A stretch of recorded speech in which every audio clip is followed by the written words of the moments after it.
paint. They color correct the truth till it fades away. Face on Mars stares back with ancient eyes. Pyramids rising where the dead wind cries.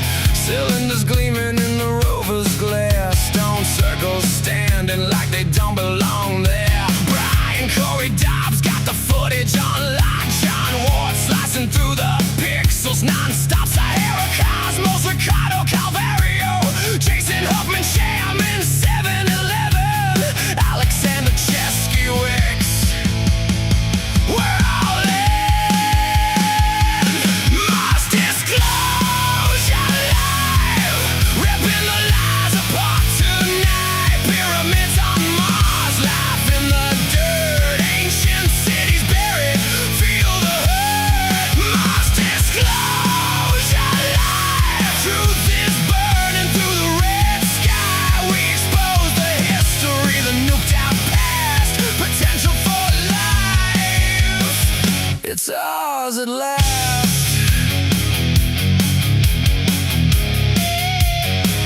It's ours at last.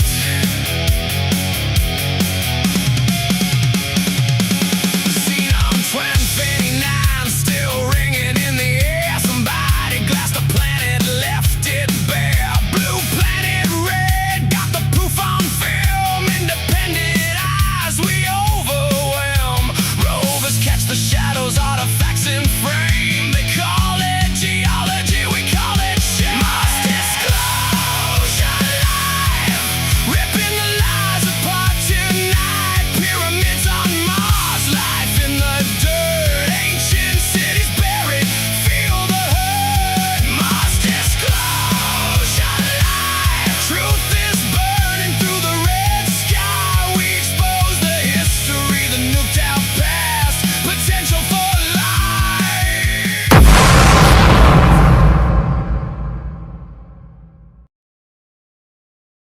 Sponsored by Spores MD for your personal mind-body wellness journey. Boom. Greetings, humans. We are live in Dave's Multiverse, streaming on YouTube, Facebook, X, and Rumble, plus across 7 other YouTube channels for another episode of Mars Disclosure Live with our all-star planet. The red planet is blowing up right now. Mars anomalies are finally going mainstream, and the whole world is starting to take notice, including that mind-blowing 3-sided pyramid Brian just highlighted in his new recent segment. Also, shout out to Gary of Mars Revealer, because we're going to be showing one of his posts today.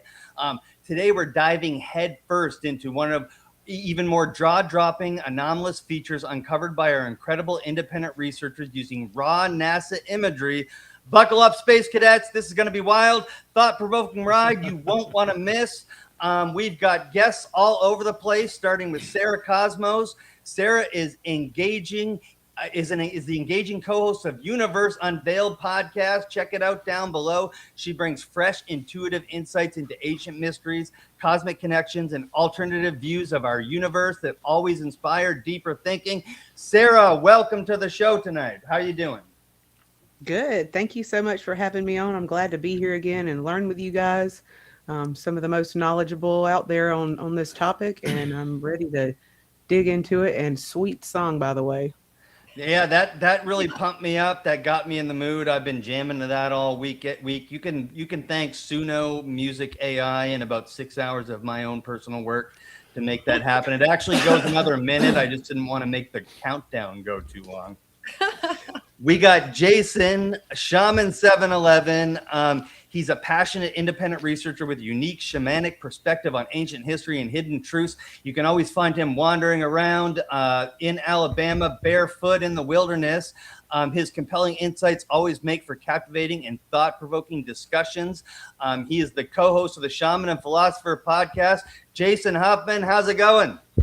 What's up, dude? Happy to be here. You know, not all who wander are lost. And I must say that was a badass song, dude. I mean, the lyrics, everything were absolutely perfect. I'm happy to see too. We're still sponsored by Spores, psychedelic mushrooms. Humans sponsored by mushrooms. That's got to be, both an ad and a slogan that probably aliens floating around observing us right now use. Going, hey, did you see we did that with mushrooms? It was a bunch of monkeys to start with. And anyway, I'm happy to be here to talk about Mars disclosure. It's an exciting topic, and even though Brian's not here, Brian is here, I think. Hold on one second. There he Brian, is. welcome, Brian. Hold on. Brian's in a restaurant. Yeah. I'm gonna give him an intro I'll pass. when he's ready. Yeah, Brian, just hang in there. I'll intro you when we're ready. We got your mic. Can we hear you, brother? Hi, Brian. Dude, welcome. Dude, is this working? All right, good. Yeah, we got you. All right, we're gonna get to you, my friend. Jason, I just injected a grow bag full of spores this morning from Spores MD. You can get the link down below. But in about 4 weeks, I'm gonna move that bag around and then put it in about 75 degrees or above and see what happens. So sponsored by Spores MD. Let's go. Yeah, well, for that lead in to your sponsor and your ad there, your little advert, I do expect a sample baggie. Thanks. I'll come visit you in Alabama, my friend. Next up, we have my friend, my editor, and the writer of the book, Deja Vu Has Everything Already Been? In Search of an Ancient Lost Civilization. Alexander Cheskovich is the acclaimed author of Deja Vu Has Everything Already Been? And a passionate researcher of lost civilization, prehistoric catastrophes, and repeating cycles of history. Oleg, my friend, how are you, brother? Welcome to the show. Thanks for having me on. Hello, everyone, and happy Easter. I'm really excited for new findings on Mars. Outstanding. I'm looking forward to that too. So apparently we got like 4 new objects to look at today. So hang in there, audience. And chat, if you're listening, thank you so much, everyone. Monitor the chat and see what's going on there. Say hi to everyone. Next up, we are absolutely blessed today on this Easter Sunday to have Jean Ward, a highly respected independent Mars researcher and talented graphic designer. His stunning enhancements of anomalous structures and megaliths in NASA imagery have captivated researchers and enthusiasts worldwide. Slicing through the pixels, Jean. What's up, man? Hey, Dave. Good to be here, and happy Easter to everyone from South Africa. It's good to be with you guys. So is it Monday for you yet, dude? No, it's Sunday evening. 11 It o'clock? is 10:15 in the evening, South Africa time. Let's bring you into Easter Monday during this epic episode of Mars Disclosure Live. Next up, we have Ricardo Calvario, a dedicated researcher with the Institute for Natural Philosophy, co-host of the popular Shaman and Philosopher podcast. He explores fascinating links between ancient histories, mythology, and alternative science. It sparks fresh insights. Ricardo, my longtime collaborator and friend, welcome to the Multiverse and welcome to Mars Disclosure Live. Let's go. Thank you. Welcome to everybody listening to us, and thank you for having me again, Dave. It's a pleasure and an honor to be among such distinguished and wise guests that you have here. So hoping to learn a lot today, and I'm hoping that after the presentation, if there's time, I would like very much for us to discuss something that I think I don't understand, and I hope the audience has the same doubts that I have in relation to Artemis orbit, but we can look at it after John's presentation if we have the time for it. Well, the Artemis 2 mission is something that has been on my mind. I've been staying in touch with what's going on the whole time. Sarah from Universe Unveiled podcast, her and Jacqueline apparently are riding on this mission right now, right, Sarah? That's right. We are orbiting the moon. Well, on our way anyways. Fantastic. You sent like a drive or what? How does that work? Yeah, so our podcast name, Universe Unveiled, is loaded onto a memory card that is in the Orion spacecraft. So, yeah, we're going to orbit the moon. You know what? That's relevant to Mars Disclosure, I think. So I agree, Ricardo. Let's cover that when we're done. Next up, we've got Brian Cory Dobbs, an award-winning filmmaker and director of the groundbreaking documentary Blue Planet Red, currently having technical difficulties like nobody's business. His internet went out. He went to a cafe. I don't even know where he's at now, but he's boldly pushing the Martian anomalies into mainstream spotlight, including his recent news segment on the mysterious three-sided pyramid. Brian Cory Dobbs, BCD, Mars Disclosure Live. Let's go. Oh, God, Dave, thank you so much. First of all, thanks, guys, for showing up here. Matt, it's great to see you. Wow, this is such a wonderful group of people here. Yes, I'm at a hotel. They're just letting me use the free Wi-Fi here in the lobby. Wow. Unfortunately, there's no one else around. My power went out. I had to go to I thought I might be hip and go hang out the Sheets. And I don't know if you guys know what Sheets is. It's like a Wawa, rural farms. They got Wi-Fi, just, load up on stacks and make an afternoon out of it. But the bandwidth wasn't what it needed to be. So I'm not sure how good the bandwidth is here, but it looks like it's working okay. So anyway, I apologize for any technical difficulties, but yeah, glad to be here. Thank you very much, Dave, for doing all this.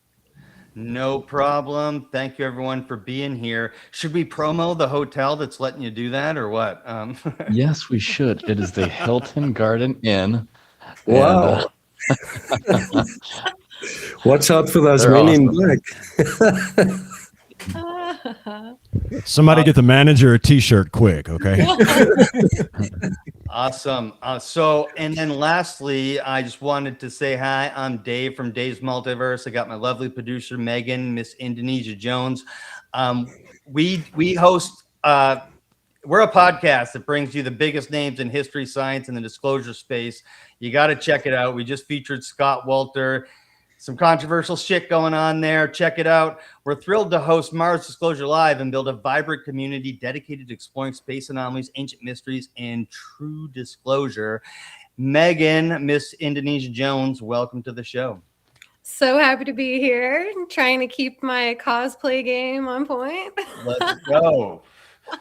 Loving it. Loving it. So this is what my plan was, to play Brian's interview in Brian's absence. You introduced Matt. Yeah. Oh, I forgot about Matt. Yeah, there he is. Yeah, he's right down in the bottom. Matt was going to introduce himself, and it wasn't in my notes. So, oh dear, because I didn't have time to prepare a introduction for Matt. So, Mr. Matt Barone, welcome to your first appearance on Mars Disclosure Live. Tell us a little bit about yourself, and John. First and last now that he was ignored. First and last. Yeah. Come back. Thank you, John, for the reminder. My bad. Thank you, John, and thank you, Dave. You guys can hear me okay? Yeah, we got you, brother. Okay, cool. Yeah, thank you guys so much for having me on, Dave, and organizing this. This is really cool. Just real quick about me, I'm the host of the Curious Dimension podcast. I have interviewed Brian, I have interviewed Gene, and a few other Mars researchers. My focus is really on like the mathematics and the geometry of all different types of paranormal, and Mars absolutely fits into that. There's mathematical and geometric connections there that we could all talk about all day long. But really, I'm just here to listen and learn. So I'll probably be popping in and out. So thank you, guys. Hey, thank you for joining. And we need to collaborate in the multiverse and with your show, my friend. We'll do that sometime soon, because it sounds like we cover a lot of the same stuff. BCD, Brian Cory Dobbs, he's the guy who usually leads this off. Off now. Absolutely. Yeah, we got to do that, Dave. Yeah, let's do it. Brian Cory Dobbs, are you mic check for you, man? Can you hear me, Brian? Are you there? All right. We're having Brian Cory Dobbs issues. So here's the thing, guys. Mars Disclosure has gone mainstream. Check. It might be choppy here. It might be delayed. I don't. Yeah, I can. I think it's hear delayed. You. It's just really choppy and delayed. Yeah, it's delayed. Let me exit and come back in. Is that okay? Can we try that? Yeah, do that. So Mars Disclosure is going mainstream thanks to our boy Brian Cory Dobbs, director of Blue Planet Red. We're gonna check out his recent interview on Talk TV. It's about 10 minutes long. This is what we're looking at when we're talking about Mars Disclosure, because we want this information mainstream. We want people thinking about this. Okay, so let's check it out. Dave, don't forget we've got Gary's thing pulled whenever you are ready for that as well. Yep, gotcha. Just a reminder that coming up at the top of the hour, we have John Boothman, who's going to be joining us to go through the newspapers for tomorrow.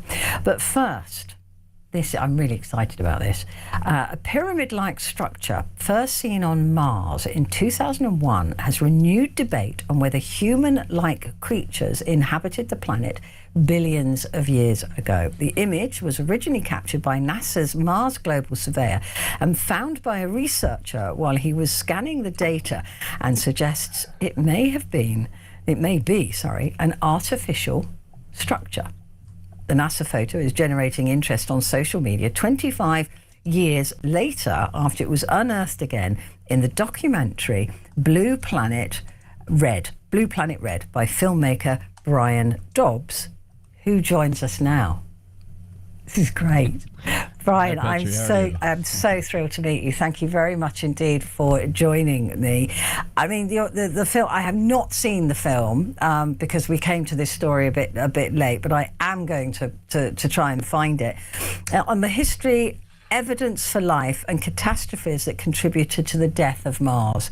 Where do we start? You better lead off. First of all, this pyramid, are you convinced that it is man-made or creature-made? It is not natural.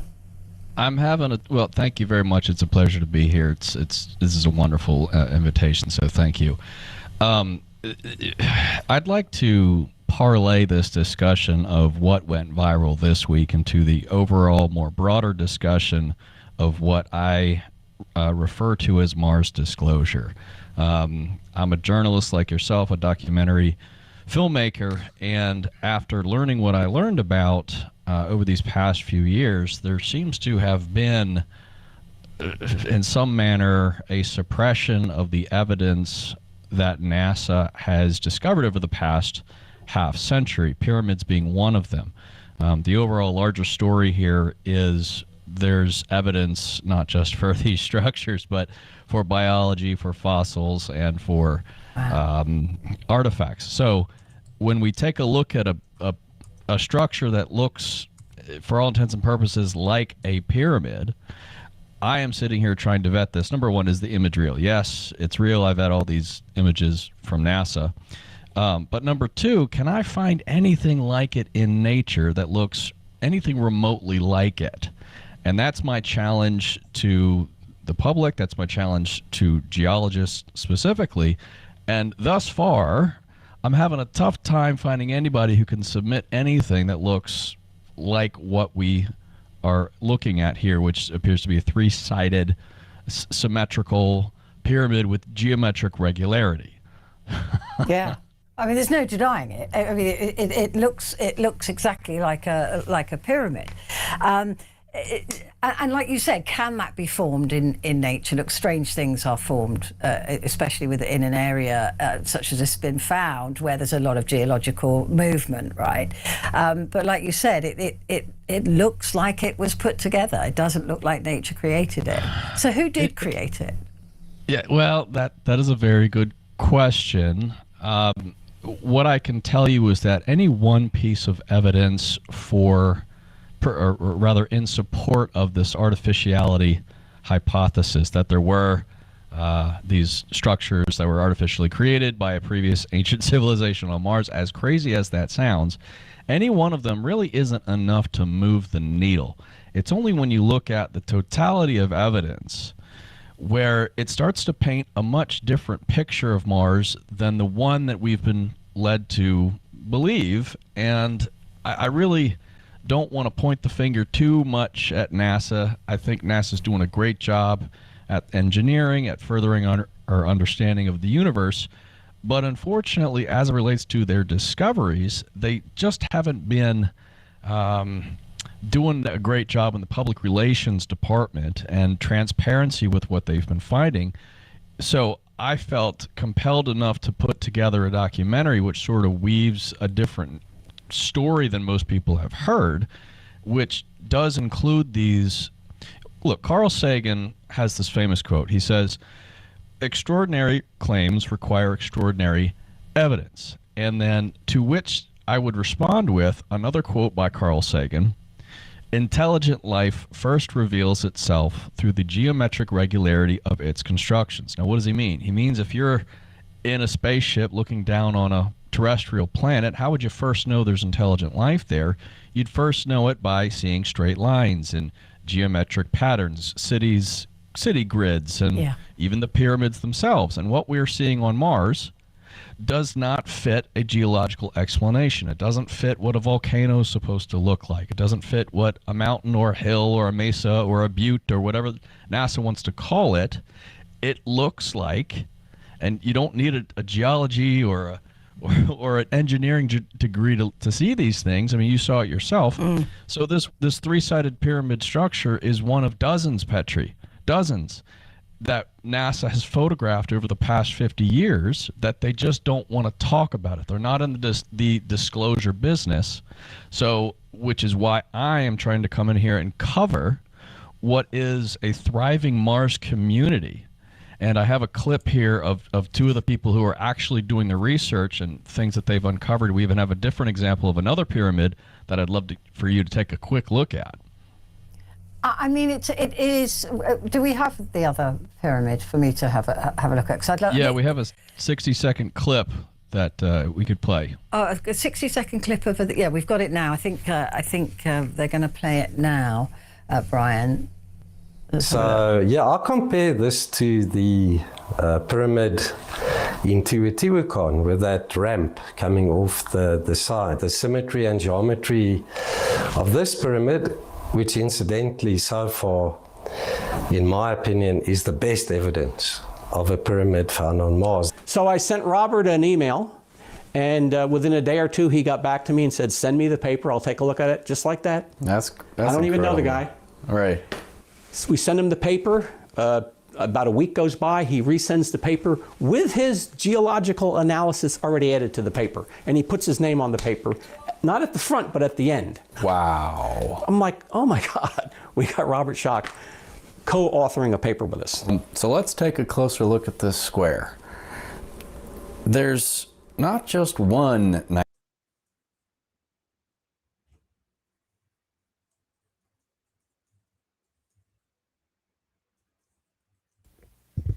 Okay, who all froze?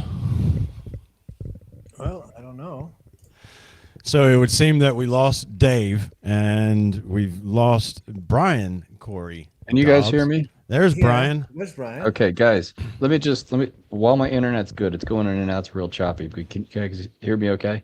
Yeah, Yes. we can hear you. Okay. Go on. So there's this news coverage, which was awesome.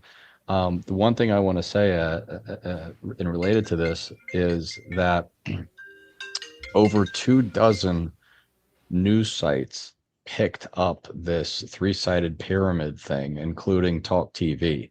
I have it cataloged on my blog, all the different news sites that picked it up. It's probably close to 30 different news sites. It just went frickin' viral. It's crazy.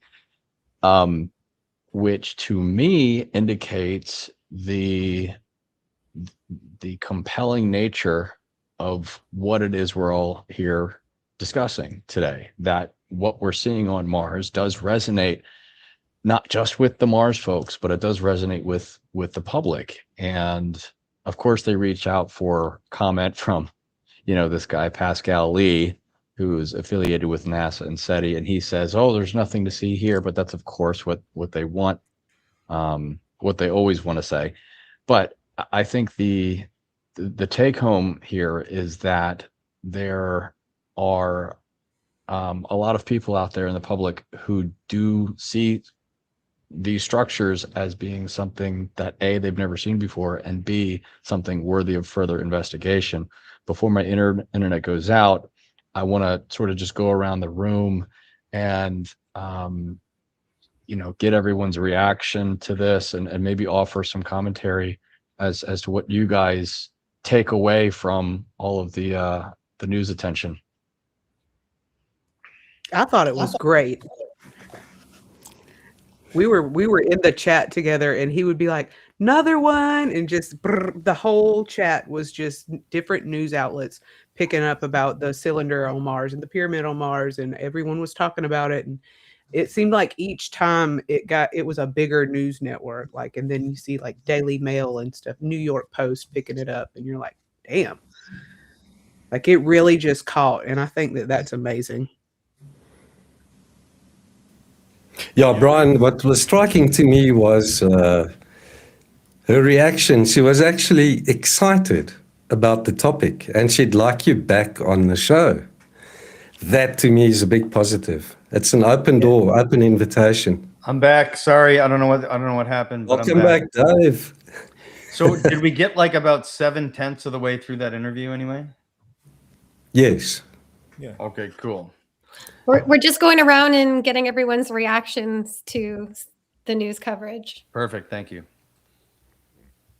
I feel like this is the beginning of a huge shift that I can feel coming, of sort of like the veil being lifted, and people finally, there's enough pings coming in from different directions that people just can't ignore them anymore and just live in their little bubble and just worry about what's happening today.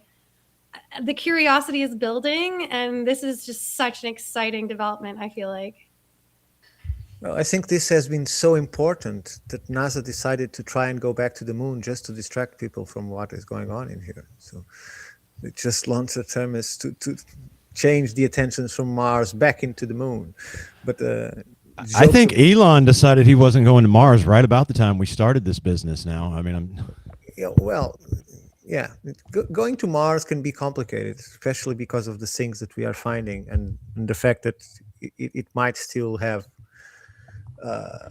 something or someone in there, but that's only speculation. But my point is, I hope that this time that the information is coming out, thanks to Brian, and because of the social media that we have now, because of the easiness of spreading the information and getting reactions and putting people interested, something that didn't happen 30 years ago when Hoagland tried it, because there was no way to disseminate that information. Still, many people today haven't seen those pieces of information.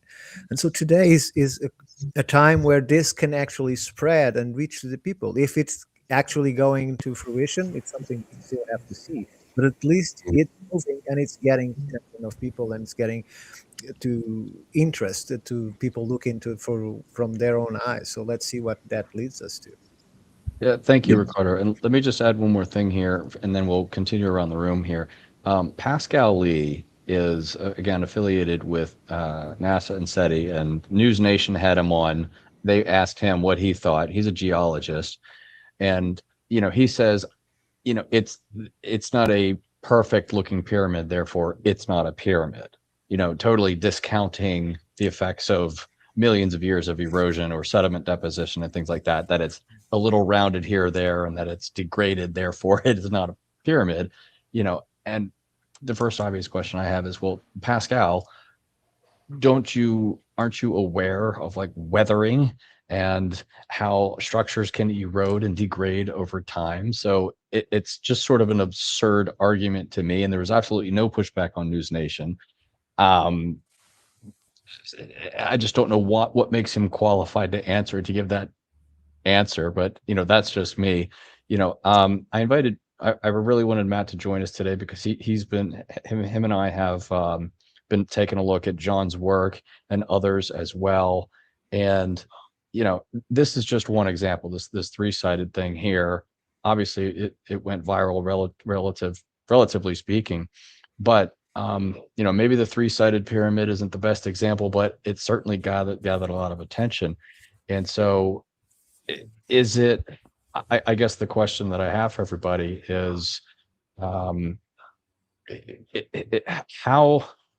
I'm wondering how we message and how do we frame for people that things are not going to be in pristine condition? But anyway, I just want to insert that one little bit and then gather everyone else's thoughts on this.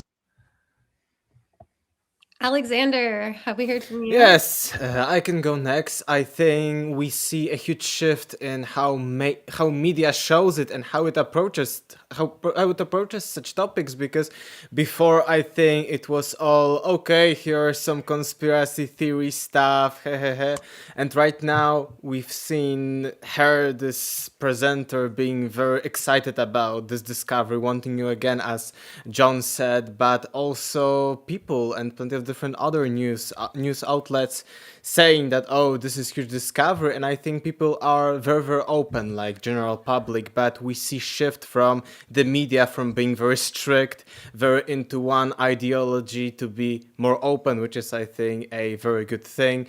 And I think also that people are right now more and more aware of what you've said about the erosion, that it won't be perfect at all. I think right now it's, at least in school, elementary school and later education system, I think it is right now within the curriculum that Mars in the past was completely different than now. So I think that it will be more and more into the side that yes, maybe it's more than just natural formation. That's great. Matt, do you want to weigh in? Yeah, absolutely. Yeah, I mean, I've had a lot of private conversations with Brian and other people in the Mars researching community. Look, it's obvious that the media landscape has completely changed since 2017 with the New York Times article. Everyone now has permission to talk about these topics, right? And so, and I think I've said this privately to Brian, that I think disclosure is probably going to come from one of three places. It's either going to come from anomalous artifacts on the moon, anomalous artifacts on Mars, or crash retrievals. And good luck with the crash retrieval thing. You're gonna have to pry it out of their cold, dead hands. The moon is interesting, and obviously, you know, we're on our way there right now with Artemis 2, and there's plans to go back there and to set all kinds of things up.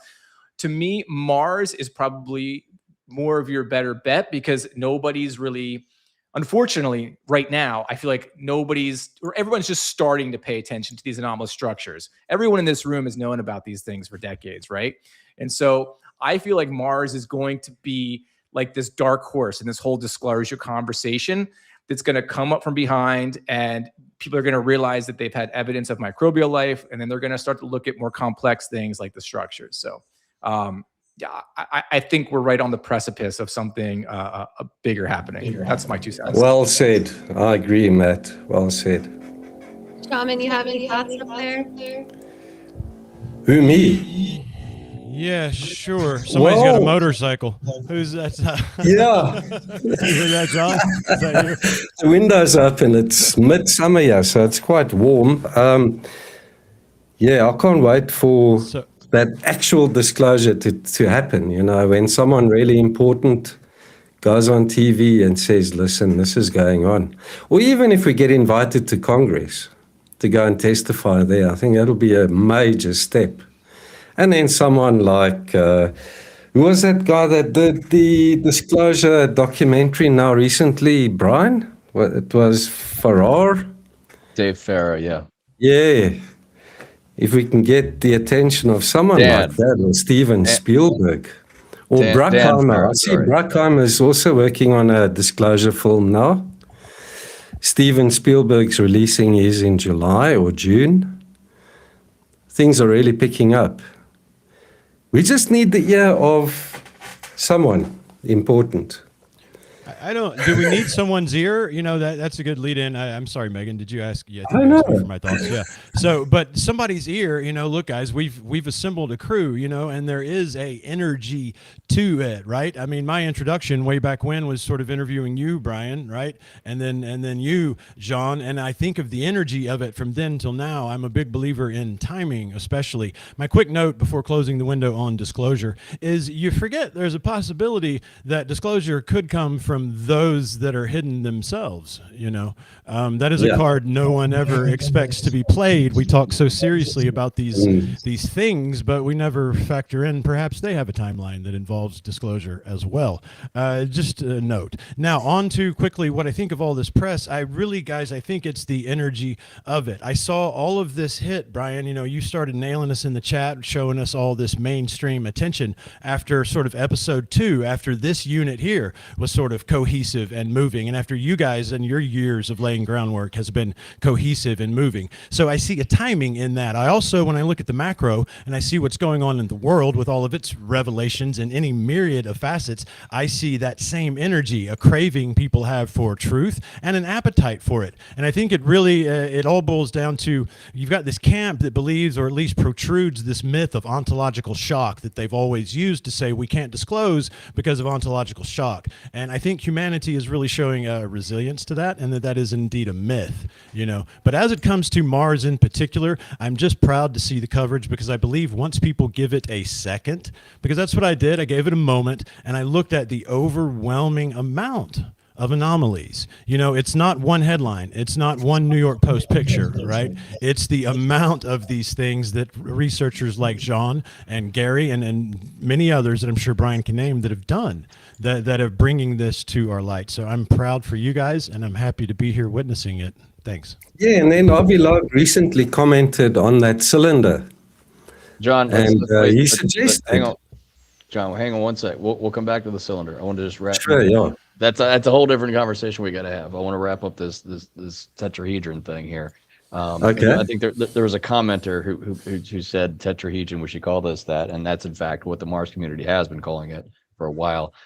Jason, I totally agree that the folks right here in this room. I mean, I really want to stress the importance of this grassroots collective right here, because the enthusiasm and interest that you guys have for this is more important than I think you might realize.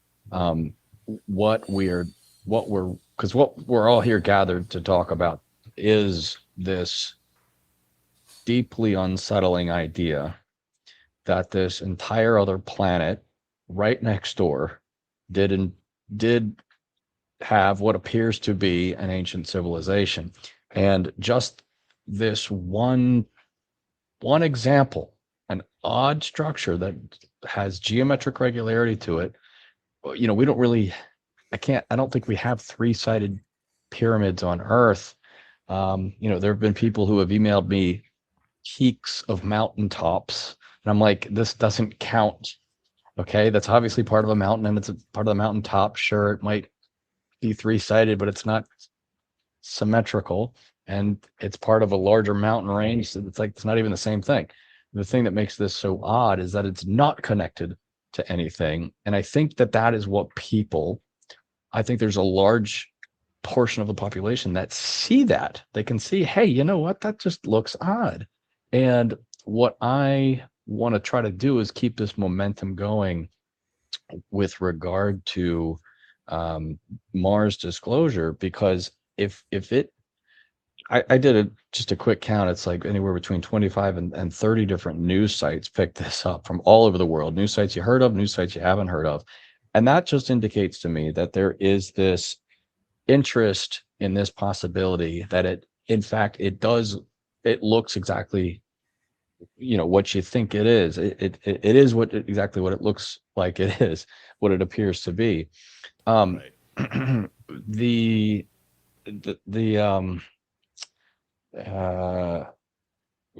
What was I going to say here?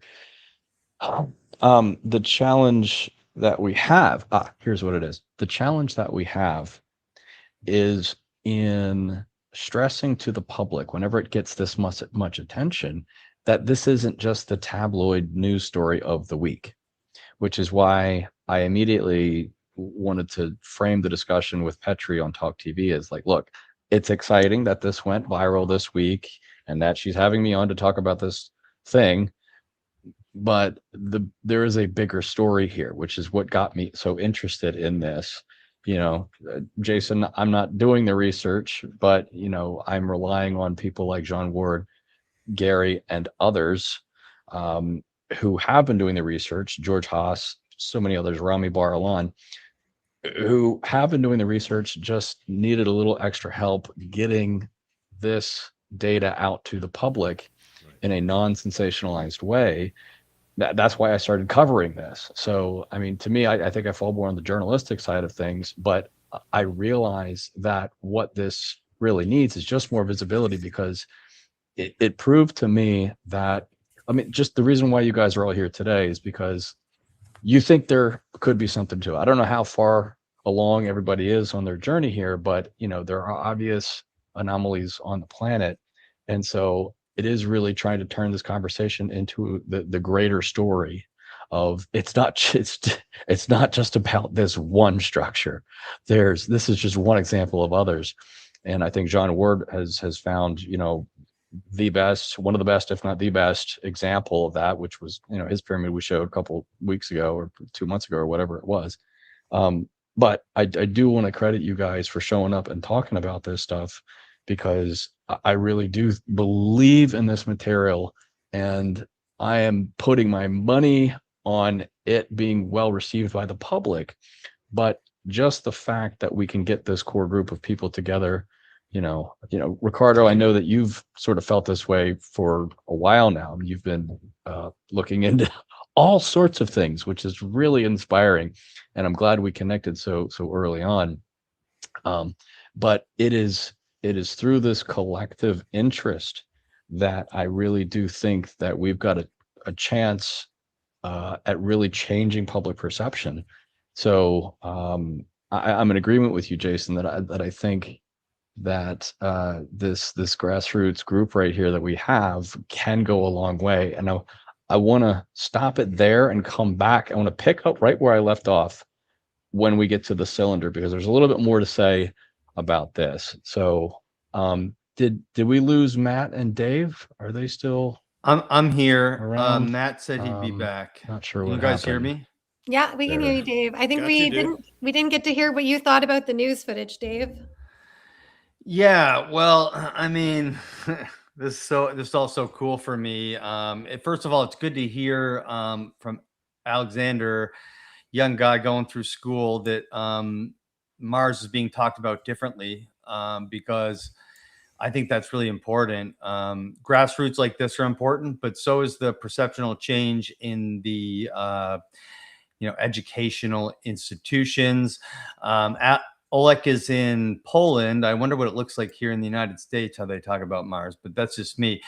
Look, guys, I grew up watching Mars and sci-fi movies, cartoons, and TV shows. It's always been something that's fascinated me. I've always had a childlike wonder for it. Raise your hand if you did too, in the chat too, raise your hand. And we got Robert Schock, a legitimate geologist, again, sticking his neck out for a second time, sticking his reputational neck out for a second time on this and authoring a paper. Look, I've looked at Mars for dozens of hours through my own telescope, just like, whoa, is that shit really out there? And then all of a sudden we got BCD, my boy Brian Cory Dobbs, on mainstream news plus 20 other news channels. Ricardo said the internet, is bringing us all together to do this. And yeah, we're live on 7 different YouTube channels, 3 X pages, and a Facebook channel. And this shit's going mainstream, guys. It's going viral. We should be proud of ourselves. Very proud. Little pat on the back. And bravo, bravo. And we lost Brian again, but that's okay. I'm sure he'll be back. Did everyone go around the room and talk about the reaction to the mainstream stuff? Yeah. Excellent. I do think it's a good time then to get into Jean's presentation. Brian's back though. Maybe Brian has something to say. Brian wanted to talk about the cylinder a little bit. There he is. We're going to get into the presentation here, Brian, but I know you had some other thoughts on the cylinder and the mainstream news coverage. But we just all went around the room here. So, okay, let's, before we go to the presentation, let's just do a quick recap on the cylinder, because that was also the big news that happened. You guys can hear me okay? Okay, great. So I don't know if you guys saw this, but after, we examined the cylinder last time, and at that time, NASA had not yet commented on the cylinder. Okay. But after Avi Loeb started blogging about it, news coverage picked up. And in fact, news sites around the world started reporting on that they had gotten a comment from NASA about the cylinder. And some of you might have seen this, but this is actually pretty big news. NASA, an unnamed spokesperson from NASA, actually said that cylinder is not human-made debris, meaning it's not part of the rover that fell off. It's not part of any other lander or any other probe that was sent to Mars. They said it was just simple geology. They just said it was a rock. And oh, by the way, they said it was also 1 centimeter. So, which to me is nonsense. But the silver lining here is that they have ruled out that it is part of the rover or any other lander that went to Mars. So I take that as a minor win, because they're now putting it in geology.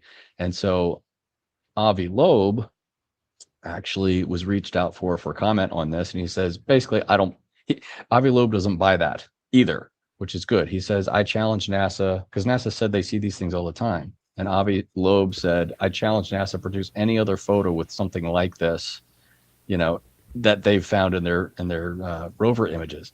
So of course NASA isn't going to do that because they can't. But who knows? Anything's possible, I guess. But I'll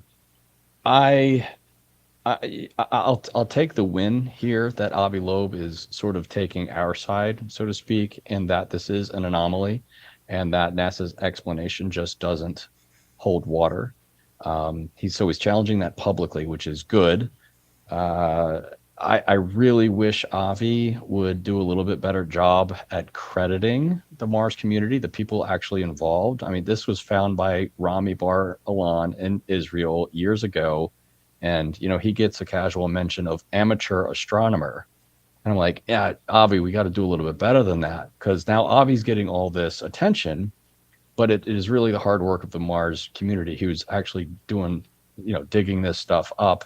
And if it weren't for these guys, then we wouldn't be sitting here talking about it on this national level. So it's a bit of a mixed bag. But again, I think the take home here for me is that this just proves that we're not seeing things on Mars, because what all of these articles want to say is we reached out for NASA and they just want to say, oh, it's pareidolia. Now, how is it that every time we look at Mars and we see something strange, that the pareidolia term gets applied? Is it only when we look at Mars that pareidolia comes into play? Because, we can look at a bunch of other things and see anomalies, but the word pareidolia doesn't come into play. But it's only when we're looking at Mars, conveniently, that pareidolia comes into play, and they apply it to everything. The face, okay, that's obviously the most famous example, but you can't apply the word pareidolia to the square on Mars, the cylinder on Mars, the pyramids on Mars. So they're all distinctly different looking things, and you can't just try to Jedi mind trick us into saying, oh, it's all just your imagination. I think that's ridiculous. That's a totally unscientific explanation. And I think that due to the news coverage, that so many other people are saying, like, holy smokes, like, wow, yeah, that doesn't fit. There's something out there. I think that just proves to me that covering this stuff is really important. And,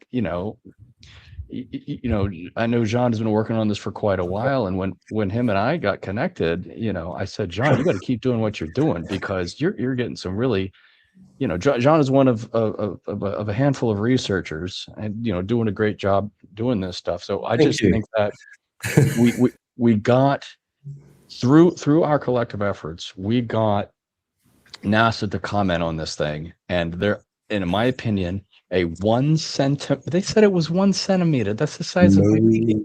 This big.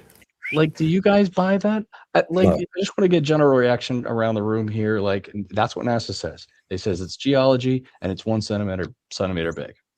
Okay, Brian, if you guys will indulge me, remember after our last podcast, we had questions as to how huge this thing could be. And then I went into the high-rise photographs and I looked at where the rover was at that point when it took that photograph of the cylinder.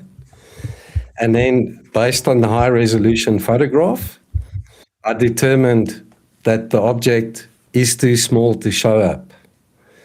But it's not 1 centimeter. It's at least a half a meter in length. So it's not 1 centimeter. If you look at the surrounding terrain and where the rover is when it takes those photographs, that was basically about 2 or 3 meters from the rover when it took that photograph. So you can imagine that's not 1 centimeter. You wouldn't see it in the photograph.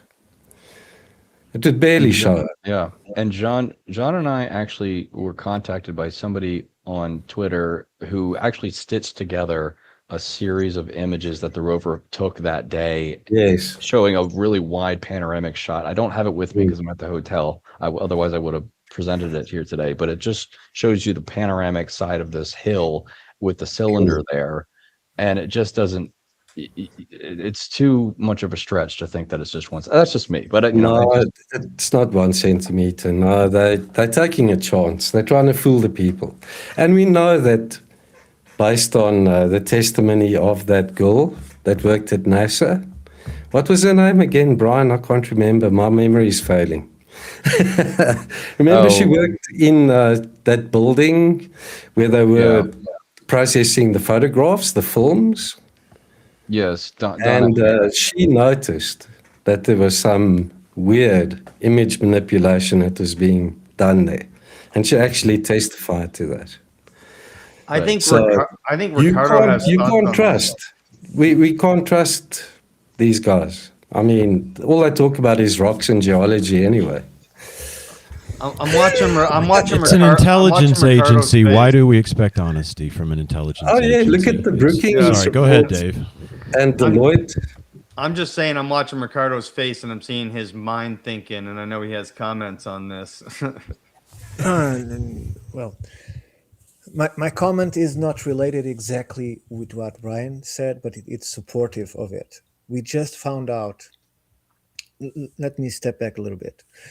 It is agreed now that life happens through a miracle, right? So it comes like little bacteria, and then it starts to get more complex until it forms more and more complex life forms. Okay, but we just found out also that that all the elements of DNA and RNA existed or exist now on a meteorite. So they released the news. I think Sarah covered that in the UU news, if I'm mistaken, or are going to cover. Maybe I'm getting ahead of myself. And so it's not impossible that a meteorite that can cause life had fell on Mars or any other planet. So it's no longer impossible to assume that any planet that has sustainable environment can develop and make more complex ways of life.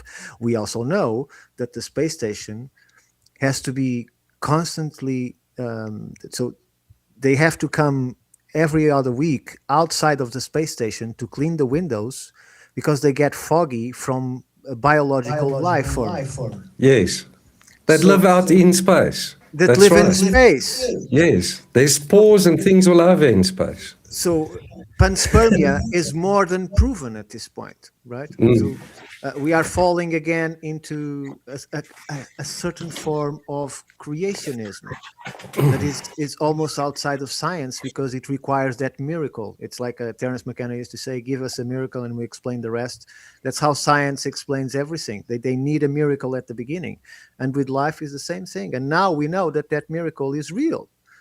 There is evidences that it can happen anywhere. So it's no surprising that we are finding things in other planets. It's no surprising that we're finding it on a planet that is right on the orbit of another planet that exploded, that used to be Phaeton, right? Yep. So it's now the asteroid belt. So, and we know that planet exploded. If that planet exploded, it could have caused so much damage to Mars that life is no longer possible in there, right? And those people have to go somewhere. Either people want to believe in portals, people want to believe in spaceships, but somehow maybe some of that life came into here. So Yep. now that we have all this evidence, I think it's time to look at what John and so many others are showing and the work that Brian has been promoting, and look at from the eyes that this is actually a possibility. It's no longer science fiction. So basically, that's what I wanted to say. It doesn't feel like a big stretch because we were talking about hopping over to Mars if things go bad here. So why wouldn't they do that the other way around? Well, and I like the way that all these structures look like ones on Earth, guys. When that's what sucked me in, Brian, when you show me all these structures that look just like structures before they were unearthed and restored here on Earth, I don't have to go much further than imagining something like a human being. You know, you don't have to go far down some sci-fi rabbit hole when it matches things we see here on Earth. Right? That's all. No. Oleg, like with your book, In Search of a Previous Lost Civilization, and you do all this research about repeating cycles of civilization. How does Mars and this Mars disclosure stuff come into play for you? I think it's, as I've said before, common knowledge that Mars before was some kind of environment that was very habitable for any kind of life form. And as I've said, right now, I think in the educational system or just in popularizing science, it may be common knowledge, but I think the next step is what Ricardo showed, that life forms, bacteria, DNA is everywhere, because I think that there is still this view that life is just locked here on our planet, maybe in the atmosphere too, but everything beyond, there is no life there in the space. So I think that, and again, I think 2 or 3 years ago, I was given a book to review about it by Ken Goldsworth, author, and I was shocked because, you know, he pointed all of these examples of life forms, advanced life forms, both in the outer space, both on Mars, etc. And I thought to myself, well, if that was common knowledge, if that was, for instance, attached to the press release, to the media appearance of you, Brian, with this structure, I think it could completely shift people's minds about Mars, because if they connected these anomalies with this idea that life is everywhere outside of our planet, then it would be completely different. And I think that it's a little bit ignored topic, this life forms outside of our planet, because again, NASA people said, oh, this is 1 centimeter, oh, this is random geology, but I think it's denying of any kind of possibility. And we see that in plenty of ideologies, that skepticism of being, well, maybe it's true, maybe not, becomes this different idea of skepticism, which is not, of course, skepticism at all, that, oh, we should try debunking everything, etc. So I think this life stuff could be changing. It could be mind shifting in people's minds. So that was what I wanted to comment on. Alexander, if I may, before you pass it on, Alexander, what is it? Because as you speak, whether it's this Mars stuff or whether it's any talk about antediluvian, here on Earth, what is it? This impulse or this energy that seems to want to deny us any story that allows for a grander past, a grander human past, a grander past of this universe than the traditional narrative allows us currently. That's what I see. It seems no matter where we reach, where the story might be more grand, more exciting, make us a little more than we're told we are, that gets sort of shot down viciously and with great energy. Yes, I think it's elitist. That's an elitist attitude. Yes, but I think it's very good that you connected that to some kind of energy or something, because I believe it's much more than just, one ideology. I think it's on a psychological and maybe on some kind of energetic, universal, subconscious layer, because I see people, I have some experience, people trying debunking me in the past, and right now I'm a little bit into the academic stuff, and I see that it's like a common, just universal thing that's making them, we need to debunk that, we cannot be over, just as you cannot be, for instance, you need to be formal, you cannot be over expressive. So I think it's the same kind of vibe energy, that you cannot be, over excited about Mars or over excited about our history, because you would be some kind of fanatic, you will be some kind of heretic or something. I think it's a common universal theme of people tempering themselves. We cannot have more energy. For instance, if a kid has plenty of energy, don't do that, you have ADHD or something. And I see that also in academia, both when it comes to history, both when it comes to national history. For instance, here in Poland, you cannot be over patriotic about something, you cannot be over praise. But on the other hand, man can now get pregnant. Yep. So kids can be overactive, but man can get pregnant. So that's Jean, I wanted you to react. I know you wanted to react, and then I wanted to give Sarah a chance to react, and then we'll get to the presentation. Yeah, it's interesting to note. Brian recently did a video on that crashed disk on Mars, and you quoted that NASA official, that geologist. And they interviewed him as the skeptic, and then two other, George Haas was also interviewed in that episode. The guy from NASA said, it is likely caused by wind erosion, and it's probably a dune. He didn't say it was caused by wind erosion and it is a dune. He wasn't sure. Why didn't he just say, we aren't sure what this is? It could be a crashed disk. But no, he would deny it, because the dogma and the academia are so strict on what these guys are taught and learn that they aren't taught to think out of the box. And if they do, there's peer pressure. Their peers will ridicule them probably. They'll lose their grants if they have grants at universities. And then obviously there's the Brookings report and the Deloitte report that Brian knows about as well. That curtails these guys from saying anything. They're not allowed to, especially if NASA is a defense agency. That's it from our side. Yeah.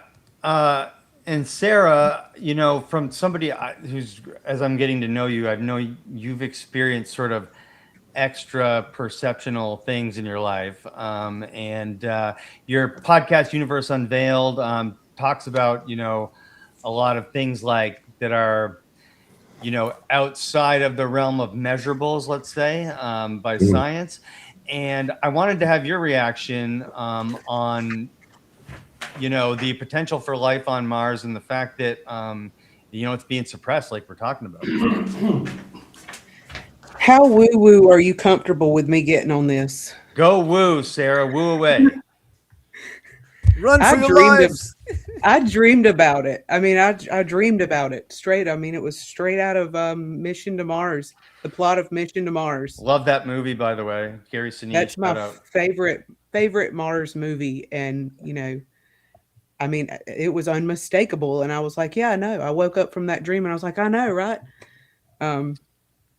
I think that movie is closer to a documentary than we would like to admit. And I've said that before. I don't remember where I said that. But I think that's what we're dealing with. Some type of cataclysm.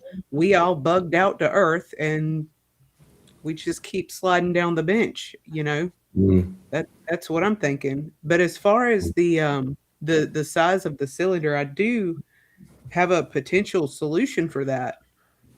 What we could do is we could crowdsource to send our own rover, and we could just drop a banana for scale. I think that would be good. That'd be good. Like, that's all we need is a banana. You just need to scale. calibrate the size of bananas then. Yeah. There's very different sizes for bananas. Drop a banana and then settles all of this. Like organic banana. If we can't see the banana at all, then we're in big trouble, I think, because the scale will be off the hook. There's a lot of questions here, guys, and we're working on getting answers to them. we want to get into the presentation, but Brian, do you have anything to say before the presentation, for Rajan's presentation? Just final words here. I think that the take home, anytime we're examining these anomalies and we're asking NASA what their position is on these things, generally speaking, they're going to interpret this through a geological lens. Now, who knows? Maybe sometimes they're right about stuff, but that they're not analyzing it. You know, we haven't talked about fossils yet, but like, how many paleontologists does NASA have on staff who are looking at Mars? You know, how many archaeologists does NASA have on staff who are looking at Mars? How many biologists? You know, et cetera, et cetera, et cetera. So if you already have this understanding that NASA is going to interpret these as geological structures only, then that strains credulity. And what we're here focused on, you know, Jean and I and others in the Mars community are making the case that these are exactly what they look like, not geology. Occam's razor. Any one particular example might not do it for you, but if you've got dozens, if not hundreds of different types of things, just waving this magic wand of pareidolia just doesn't add up. So, you know, I want to, at the right time, I want to bring in my buddy Gary, who's got some amazing finds we haven't shown you guys yet. But we'll get to that on another show. But you know, I just wanted to down below, there's Gary's information. Check it out. Big contributor to the community. Just wanted to give him a shout out. Mars Revealer on YouTube. At Mars Revealer. Absolutely. Also on X, you'll find him on X. Yeah, Gary. So I just wanted to go over the press coverage. The take home for me is that there's other people out there who take interest in this the same way that, you know, this Mars disclosure community has been doing for the past half century. I just think it needs a fair shake in the media, and it hasn't gotten it. But I think thanks to you guys, we can change that.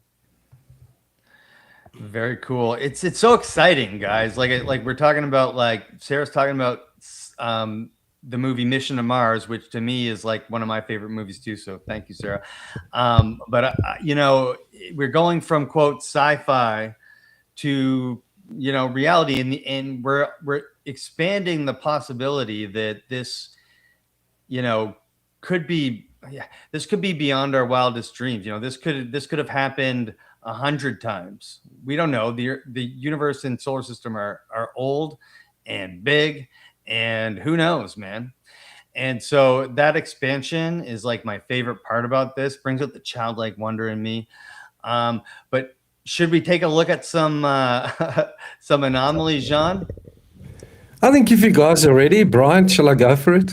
Yeah. Let me just Looking forward to it. Can't wait. Okay. You need to prove why it is that Brian should quit addressing pareidolia, because I brook no time for those accusations, and as we see here, there's so many. This is on Mars, Jean? I thought this is the famous gimbal UFO that was spoken about in 2017 or 18 in the New York Post, if I'm right. Right? Oh yeah, that's it. New ship. That's it. Yeah. So I call this presentation the gimbal UFO files of Mars for a reason. I'll show you. There's the 4 NASA URLs. If anyone wants to go and look up the original photographs that we'll be looking at, you can see my screen, right? Yes, sir. We got you. Okay.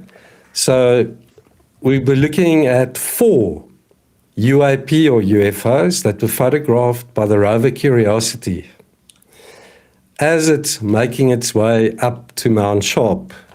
And as you've seen in some of my previous videos, it's gotten to a point where it looks like there's these box-like structures. And if you look at the aerial view of those box-like structures from orbit, as seen in the high-rise photographs, they look like Pueblo. How do you say that word? Puebloan ruins.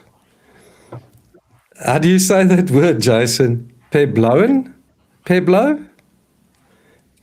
But anyway, these look like. I was wall- muted. Pueblo. Yeah. Pueblo. Yeah. Yeah, if you look at the ruins in New Mexico, they look exactly like those. They even look like fish farms or maybe salt farming trenches or boxes. So, but anyway, the rover's driving up, and as it's driving up, it's photographing these strange aerial phenomena. And each time these things show up in different parts of the photographs.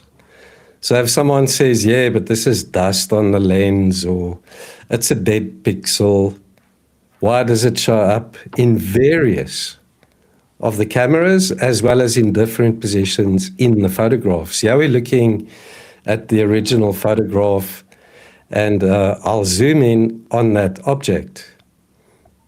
And you'll see to the left, I've got an enlargement that was made using just a conventional magnifier in Windows. And then on the right, a deconvoluted upscale that I made in Topaz Labs gigapixels. So this is a product that NASA also uses. Deconvolution is a mathematical process that preserves detail and gets rid of noise when it upscales images. So it's a mathematical process. It's not a conventional sort of free AI online upscaler. This is a really sophisticated piece of software, and I mean NASA uses it too. So you can see, check out this item. There it is in context above the horizon, and there it is close up. You never see these things closer than what they've been photographed, indicating to me that this is a possibility that the rover's being surveilled. These things are keeping a distance. They're probing, checking the progress of the rover, I speculate, because you never see these things up close. And you only see side view. So are we looking at a UFO, a disk, like a flying saucer? Or is this some type of craft with wings? We don't know. We don't see like bottom-up views of these things. Yes. Let's get some commentary on this thing, Ricardo. Well, have you anybody here heard of the Alternative 3 project? Yes. So this was a project for a solution for the Cold War. So they thought if we release our nukes and everything is destroyed, we need to create a protocol to ensure the continuity of mankind. And so under that protocol, lots and lots of all around the world new graduates in several disciplines that were accounted as needed disappeared all at the same time. So families were looking for the people. There was lots of commotion.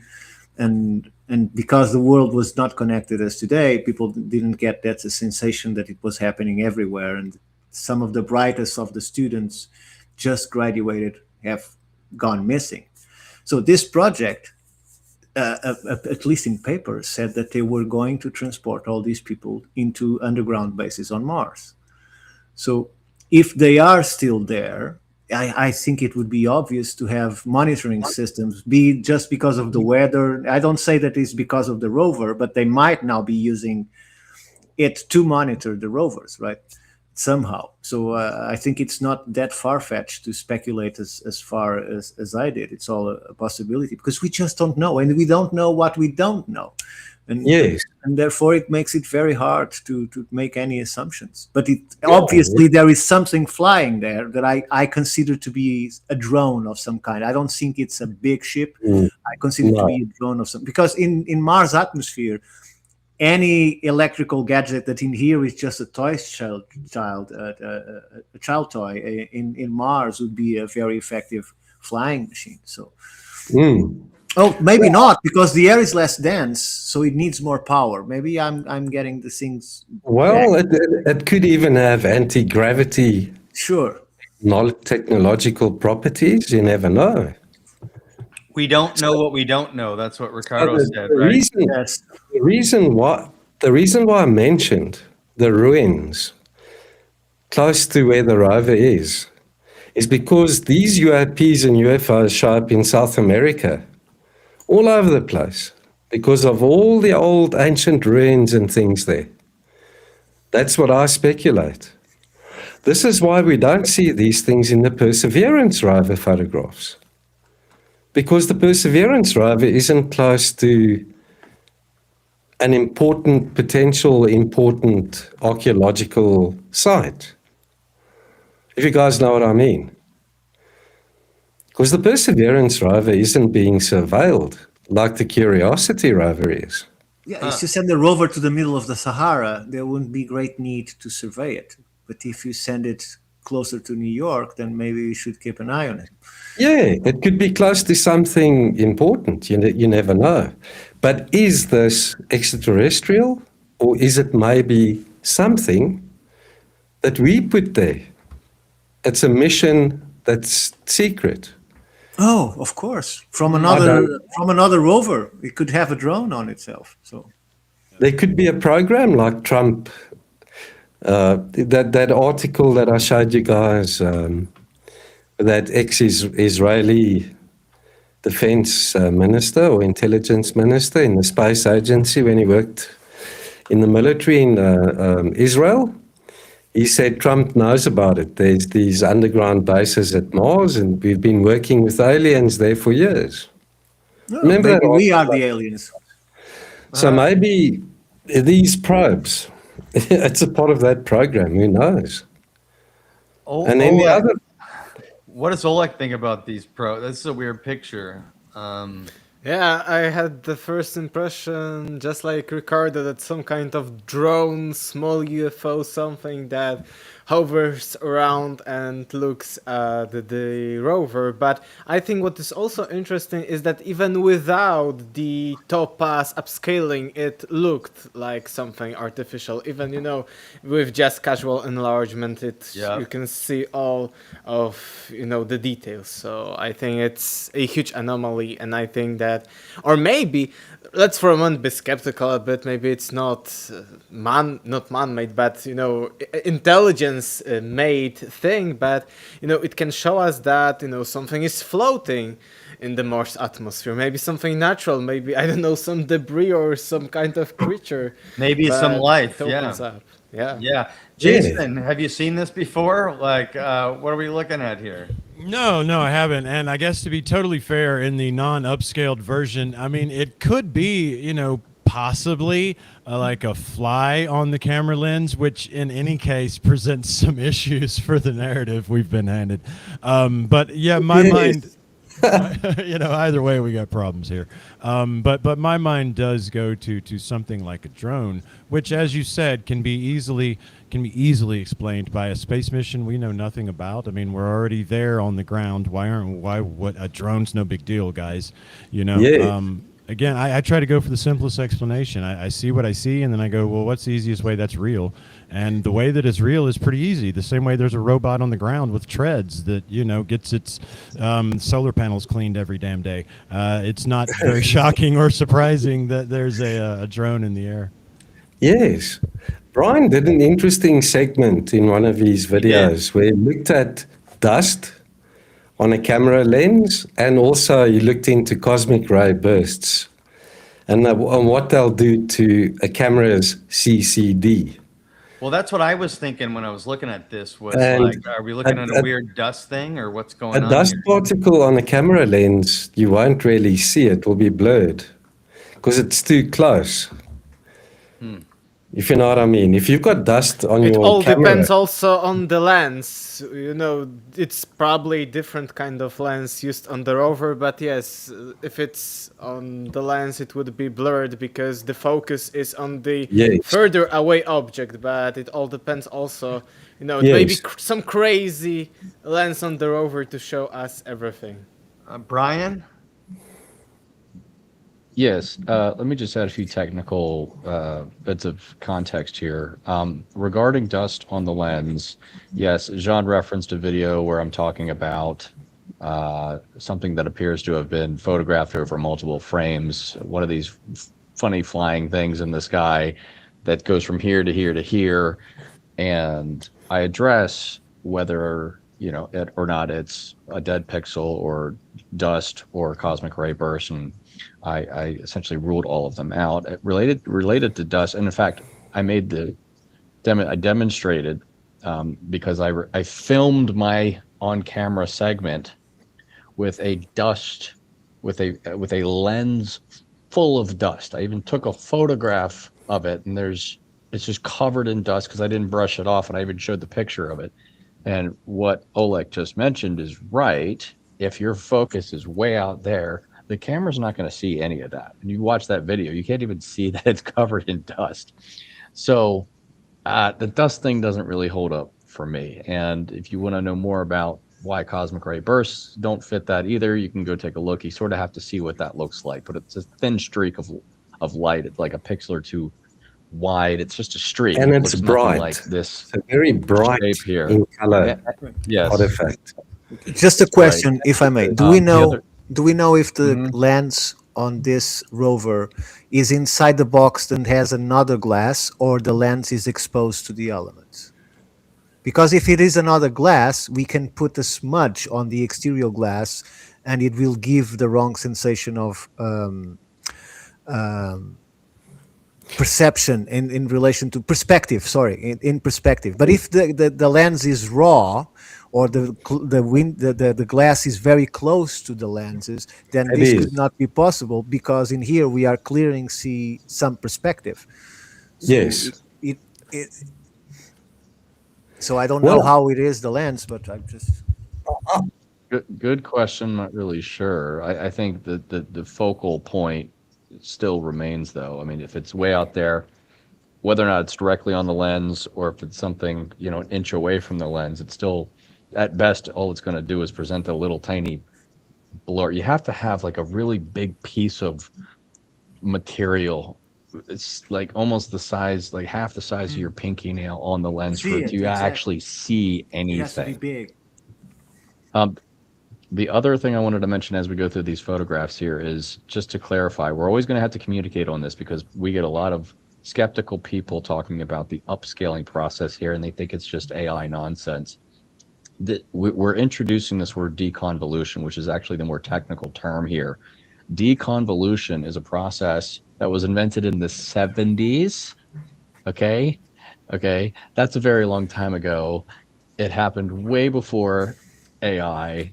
And this is just the modern day equivalent of that. In fact, Topaz Labs, that's what they call it, deconvolution. And guess who uses this to clean up their own images? NASA. Yes. They've been using this. They used it for Hubble.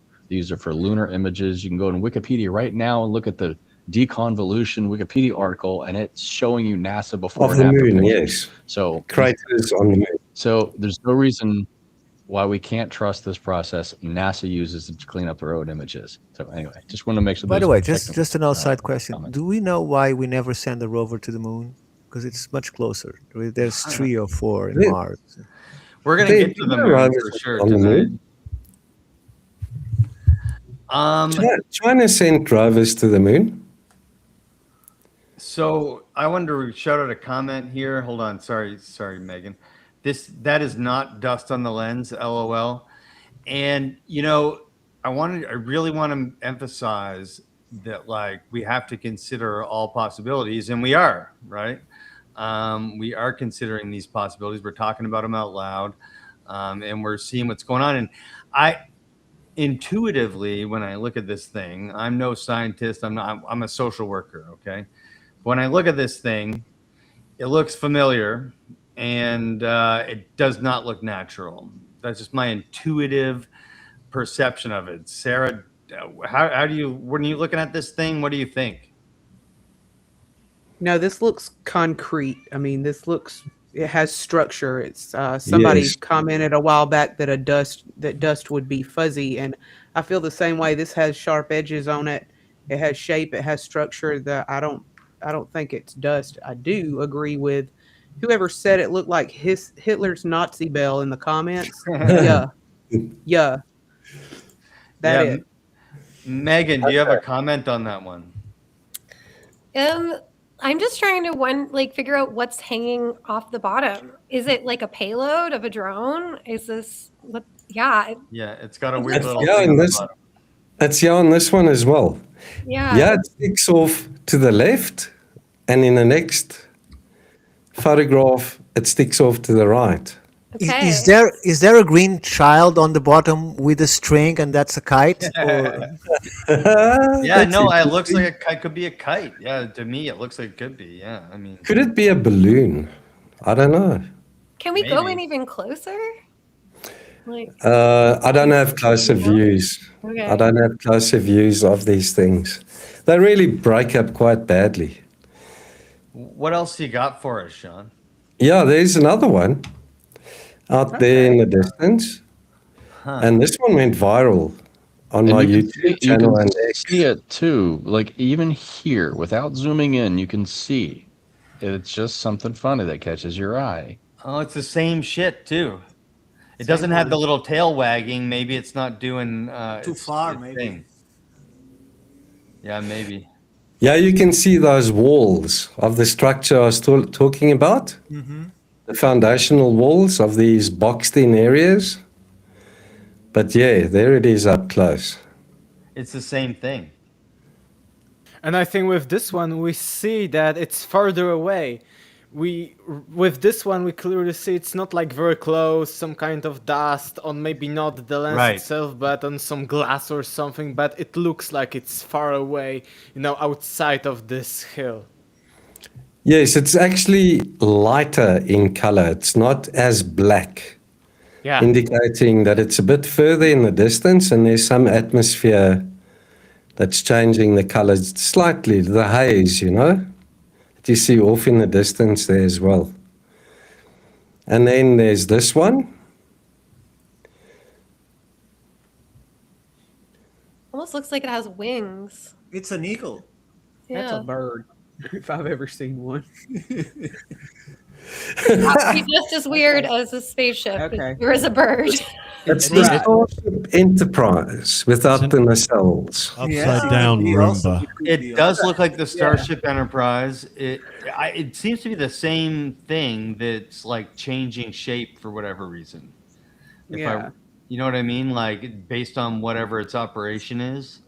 But it's basically the same shape. If I really zoom out, it's the dang Starship Enterprise, though. Just one question. If it is dust on the lenses, who is cleaning the lenses? So it gets new sponges. I believe there's a plastic film that they pull off. I don't know how it works. On Mars? Yeah, the camera has got like a plastic film that they pull off, as far as I know. I'm not quite sure. I don't know. And they've got compressed air, as far as I know, as well. There was a comment that just appeared on screen. Someone looked it up, that there is some sort of protective glass plate or something over the lens. I know that they can clean it. Yes, but here with this comparison of 4 different ones, you see that all of them are different. And if all of them were, for instance, on a single, let's say, window or something like that, they would be, much more identical, at least with color. Of course, different shapes, but it would be different. And I think that these photos show that one is closer, one is more farther away. And they are also, if we are comparing it and let's say logically, what are they? They are all of the same size, and same different kind of object type, but at the same time they're a bit different. This one has, this probe to the left, the one has probe to the right, the one has no probe at all, but all of them have like similar shape, like it was one model of a drone or something. It's but that with horizontal different kind line. They all possess. Look at that. Line. Look at that. But you guys see what's going. You Exactly. see what's going on That's the here, though, gimbal. right? If we're making such a big deal about this low resolution gimbal video footage, which is arguably compelling because it's in motion and it's moving and things like that, and all it looks like is a disc with a central bulbous section on it, and we're seeing the same damn thing on Mars. And like Oleg was just saying, they're similar, but they're not exactly the same, meaning to say it's harder to buy into the notion that it's just simply a camera artifact, because it does appear to be distance dependent. It's not always appearing the same way in the same spot at the same size. So can we not also at least entertain the possibility that these damn things are floating around on Mars? Yeah, also, if it was just, let's say, dust on a window, one would look, let's say, like flying saucer, but the other would be, just a dot, or the other would be just a line. But these are having all similar structure that is irregular. It's not looking like casual dust or casual something that is, attached to the lens or to the window. So it's clearly not it. And each of these is in a different position. So it's not taken by just the one camera that has a potential artifact or defect on it. These are taken by different cameras, and these things appear in different parts of those photographs. I think we can all agree that whatever these things are, considering they are all photographed in Mars in maybe not so big intervals of time, that they all share the same technology, whatever they are, right? And I don't think the shape is that different, because we haven't seen a 3D representation all around it, so we don't know how it looks from multiple Yes, we haven't seen bottom views of these things. They don't come close enough. We are only guessing. I would say that they are probably all from the same type of design, especially the left side and the top right. But it seems to me that whatever they are, they all share the same technology and the same concept to sustain themselves in the air, whatever they are. Yeah, very similar. And they're all horizontal to the surface. Yeah, that's the thing that's sticking out to me, that if you're going to rule out pareidolia, is you take that strong horizontal line. But now even when you really look at it, okay, those bottom two, you've always got that bulbous bit centered. Now the top two, man, if I look at the one what's on my top left, you notice the line that comes down to the vertical, right? The perpendicular, the straight up and down, right? Okay, it's got a slight angle. Well, if you will look at that horizontal line, you will see that it is slightly angled as well. And so is that top part coming out, right? So I can almost see a tilt of motion. And the same thing. Exactly. Everywhere else it's horizontal. There it's like I can see a tilt of motion. So that stands out to me, and at least no matter what it is, it rules out pareidolia, because it's not just dust, because these characteristics tell me it's something out there, whatever it is. This is exactly why I love this conversation that we're having, because that didn't even occur to me. The fact that there is this central middle section here, but it is more or less horizontal. It's not like we're capturing these things at 45-degree angles or 90-degree angles. No. They're all like that. That didn't even occur to me. So good eye. It's excellent. Cool. I don't get mad at people when they say pareidolia for no reason, Brian. I mean, yeah, but pareidolia here tested these damn eyes, man. You can't use pareidolia here because you're looking into the atmosphere. So it's not looking to a rock or to a geological formation. You're looking into the air. We're misusing. You're looking into the air. So yeah.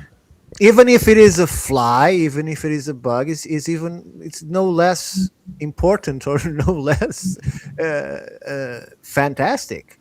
So whatever it is actually flying.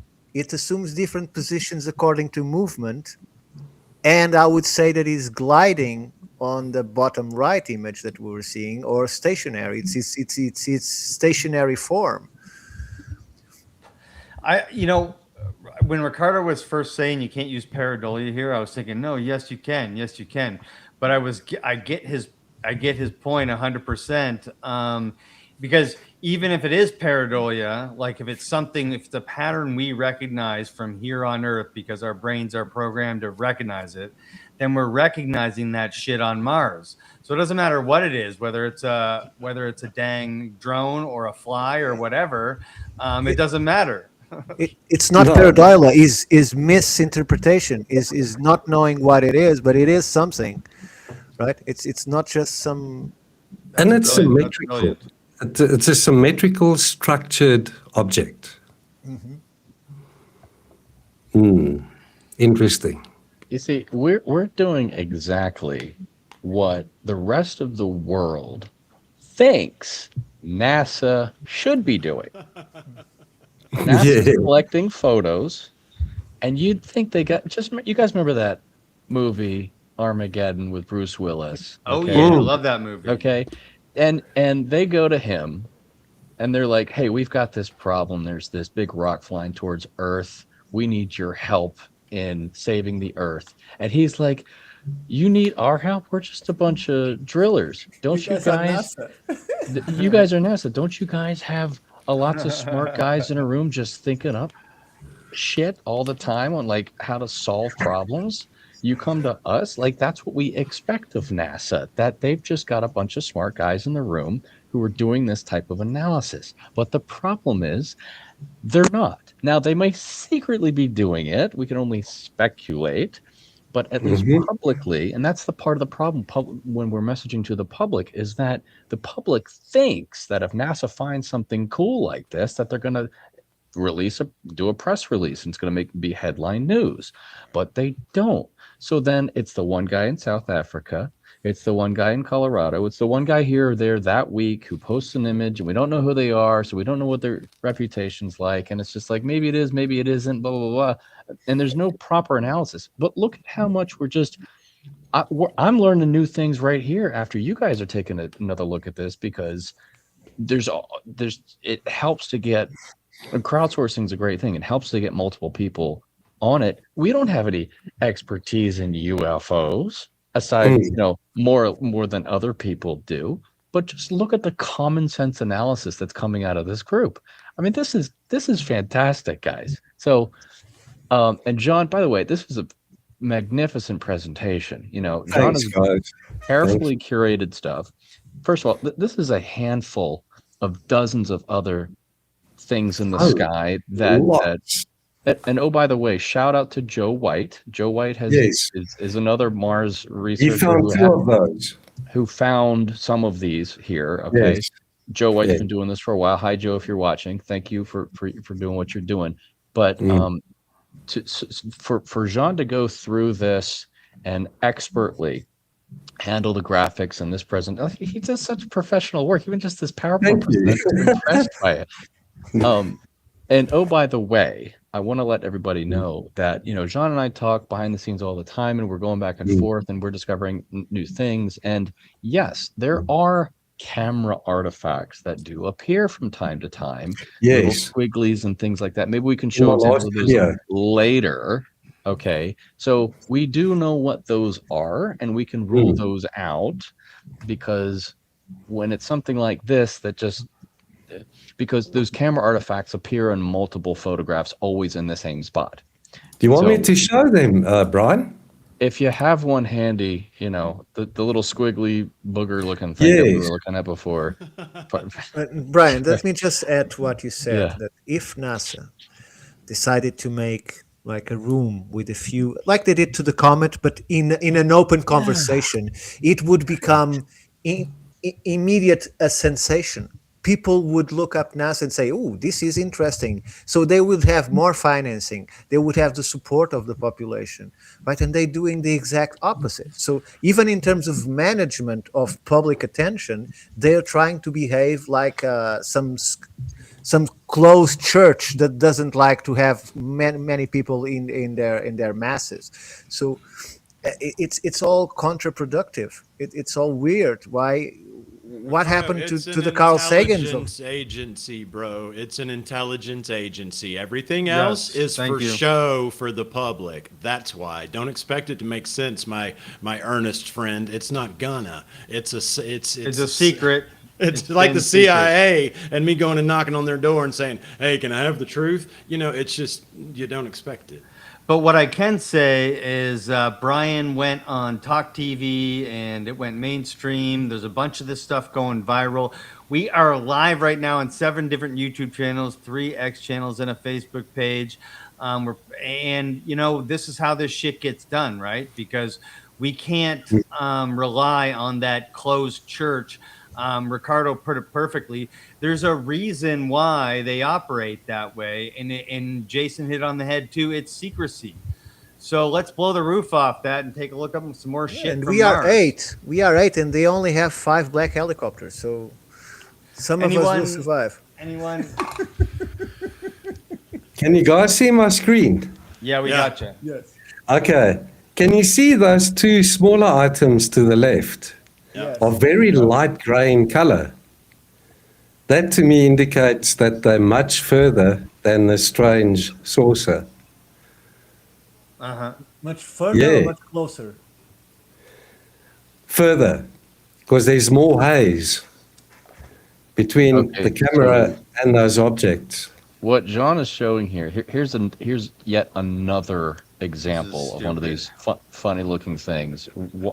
John found this trio of objects in the sky, but on the left there, John. This was Joe. Joe actually found these. Sorry. Joe White found this. Joe White, yeah.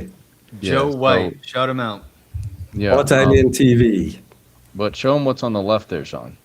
Yeah, that's that strange, weird, squiggly bit. It looks like a jellyfish. That or weird squiggly something bit. weird. Yeah, that I appears don't have on. a close-up of it. But Yeah. that always shows up in this particular camera in exactly that spot. Right. So we know that's a camera artifact. Yes. You can see a clear difference between a camera artifact and what we're looking at here. Yeah. That's totally different. And you see that smudge on the upper left corner that almost looks like a rover, appears in every photograph, so it's clearly a defect of the lenses too. Exactly. But yeah, I mean, yeah, interesting. Is there no way to go forward? Okay, yeah, I'm gonna take a look at that. What the? I mean, It looks almost like an Go ahead, acorn Sarah. Go ahead, on the Sarah. top left. This reminds me of like the Ashton Forbes video with the MH370 with the 3 orbs that were circling it. This looks like that formation to me. That's my first observation. It does. There was a formation there for sure, and this looks like that. Yep. Weird. Yeah, in my second UFO sighting, I also saw 3 orbs in a triangular pattern. They always seem to come in like threes like this. And there are other photographs of orbs seen in threes on Mars too. Yeah, what's the date? The date. No, it's just a comment on the thing. It says looks like screwdriver tuning says looks like MS370 in black and white. What's the date? I think he wants to know what's the date of this and at the time of that, because supposedly they warped out an airplane in the middle of the sky for no reason. Yeah, it looks like a side view of a stealth bomber almost, you know? Okay, the date 21st of 2021, 10:30, Sol 3282. Compare that. That's what they're asking. But some of these were photographed recently, like within the past month. Isn't that right, John? The one that I showed you in the previous presentation, yes. Yeah. With the boxed-in areas, that was photographed about 2 weeks ago. I discovered that one, yeah. Is it my screen, or if you make a curved line between the 2 smudges? So you have the big black one in the middle, right? And then you have the 2 smudges to the left. If you keep that line, is it my screen, or there is a tiny little one, like a finger apart from the other 2? Yeah, I see it. I know what he's talking about. slightly to the right.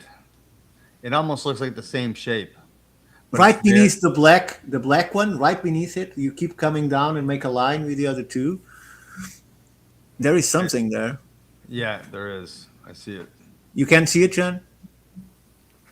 No. I don't see it. But then again, the contrast and brightness on my screen. It might be I'm not some dust in my screen, but I'm literally just wiping the shit off my screen right now. Same. And I can see something to the bottom right, like if it was the bottom of a triangle, up towards whatever that is, to the cloud or whatever it is on the right. Hey, I got a question for Jean. Interesting. One thing to know, I want to make a comment and then a question. One thing that I find interesting is that a lot of these anomalies, most of the rover anomalies that are photographed are coming from Curiosity. And Yes. as far as I know, Okay. there's hardly anything coming from Perseverance. Now, two things to note here. Well, rather, Yes. Perseverance is the one that has that little tiny Ingenuity helicopter.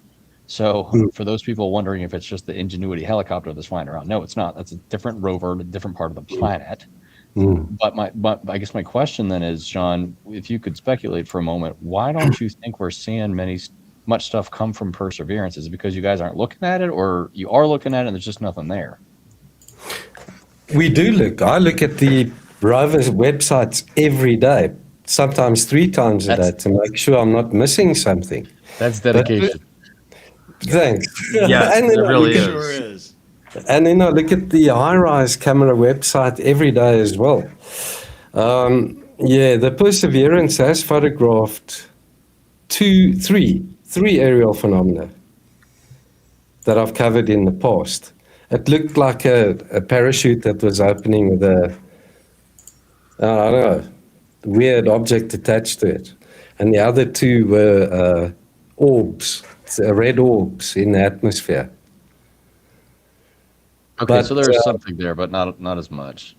That's good to know. That's good to know. Yeah, I can show you guys. no, it's on my screen. So forget what I said. I copied the image and posted on Brian on our group, and there's nothing there. There's nothing there. So There it's we my- go. That's how we know we're being thorough.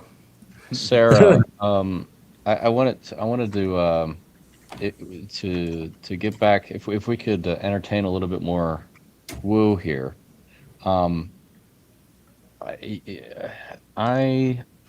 There's a couple I know, a married couple that I know who live in South Carolina, and their names are Allison and William Brown. Allison is an educator, and they both have a military background. So they're both veterans, but he's retired. But William is a channeler, and I've interviewed them for my YouTube, and they have a whole book about what they channel from what they call a galactic collective of extraterrestrial intelligence. So if you guys know anything about channeling, then they sort of have a lot of experience with doing that. But they have a whole book out called The Origin Story, and a lot of it it's just their transcriptions from their channeling sessions, and a lot of it has to do with Mars. So I'm not sure if it was you, Sarah, or somebody else who brought up the idea that what we're seeing here is possibly an extraterrestrial intelligence who is monitoring our activity on the surface of Mars. Well, that's exactly what they tell me. Allison and William, they say they do channeling on Mars, and they say, yes, there's a presence there who is monitoring our activity on Mars.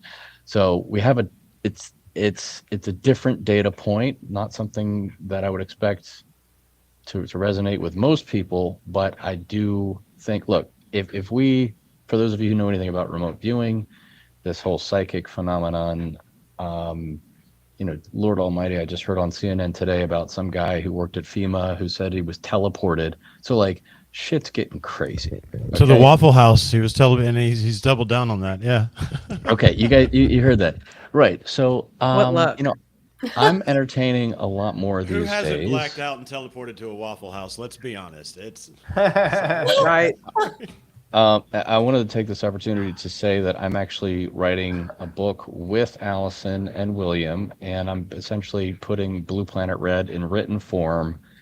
And what we're going to do is then they're going to channel the collective based on the questions that I come up with regarding Mars. But I hear from them from time to time, and they do say exactly that. Now that might mean more to some people than it does to others, but it is.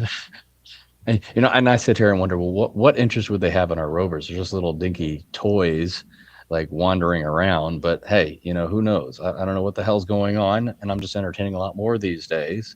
So there is that interesting data point. Well, don't you want to watch your kid learn to ride a bike? So, sorry, we broke up. What was that?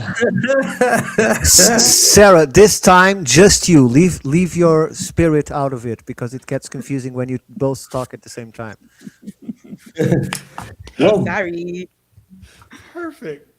Wait, I'm sorry, I missed that. Sarah, what did you say? Don't you want to watch your kid learn to ride a bike? Yeah. Easy. That's true. That's true. Brian, you know what I was thinking about earlier today? Why would they be surveilling the rover? It's got a nuclear reactor on it. Playing with fire. Yeah, there's a nuclear reactor on it. And they are known to visit nuclear sites on Earth. Right, it's powered by radioactive decay, essentially. Yeah. Yeah. It's got a fusion reactor on it or something like that, powering it. Megan, was it you?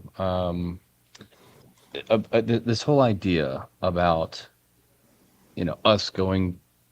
us wanting to travel to Mars and colonizing Mars, how far-fetched is it that maybe sometime in the ancient past that the opposite happened? One thing I wanted to just finish off with regards to Allison and William's work is that they essentially detail the history of what happened here in our solar system, and essentially that's what the story is. I don't really get into a lot of that with Blue Planet Red. It's not my area of expertise, but there is this story, and I think it's found even in myth.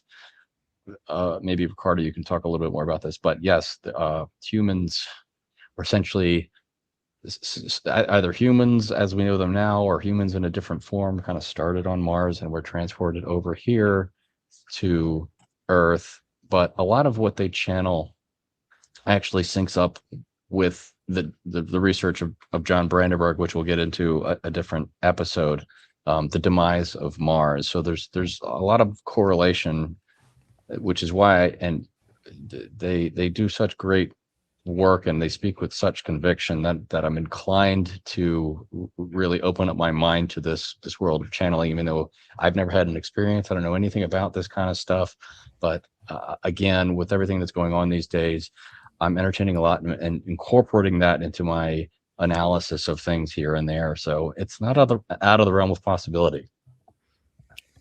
Absolutely. Maybe we could get some remote viewers. I'm sure someone's done remote viewing of Mars as well.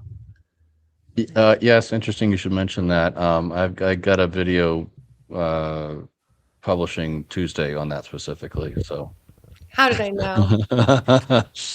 Shamanistic public service note for you there, B. Listen, channeling is a legit thing.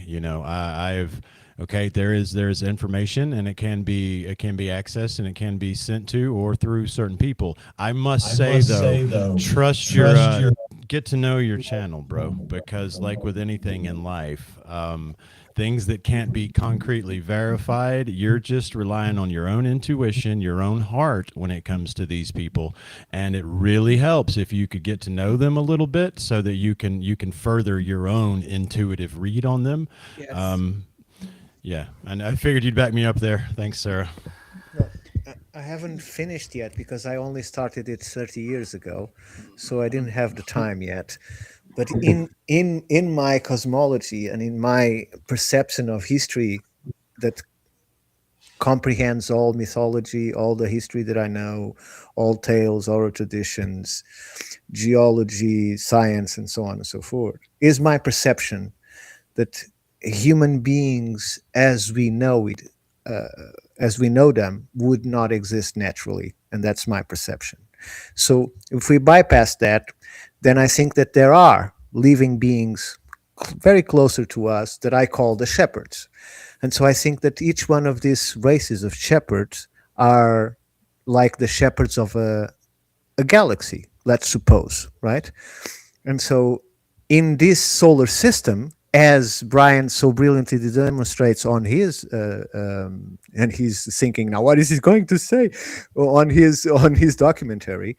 Mars was an habitable planet way before the Earth, because the Earth had no moon, it rotates too fast, the weather is too unpredictable, and so Mars was the perfect place for that. So I think, in my perception, that this race of shepherds would choose Mars to monitor this system as their lookout point. So now imagine that another of these shepherd races did a terrible job in their galaxy and they are fleeing for their lives. And by using what I call portals, try to escape from their side to another place. And they, by accident, I put it in my cosmology, by accident, they came out in a portal of the planet Phaeton. Well, a ship cannot go through a portal, and there is this huge cataclysm, this huge nuclear reaction. Phaeton explodes, it damaged Mars, but they still have the time to go to Mars, and there is this other race of people, right? So there is this war ensues. After Mars is destroyed, they have to go somewhere, right? And then we have this moon appearance over our planet. And the moon is probably not natural. It's still on debate, but it's probably not natural. So moon terraforms the Earth, and they need people to repopulate. So they go to the most advanced creature that they find, a bonobo or an australopithecus or something of the kind, and develop different types of humans. And there we are today, right? And all these battles, all these histories that start always the gods were ruling. Then it's the son of the gods. Then is godly appointed as a ruler, and then is just a government, is what we have here. And we see representations in history of these two types of races that are, I call the slavers and the teachers. And we see that on the side of the teachers, the cities all have houses of the same size as we find in Mars, as that Inca city. All the houses are the same size. There is no difference in classes. Everybody lives the same. There is no gigantic agricultural explorations. And on the other side, we find the opposite. Huge agricultural explorations. Imagine Angkor Wat, for instance, that a small city of a few elite ones are controlling a vast millions of slaves that harvest the area, and so on and so forth.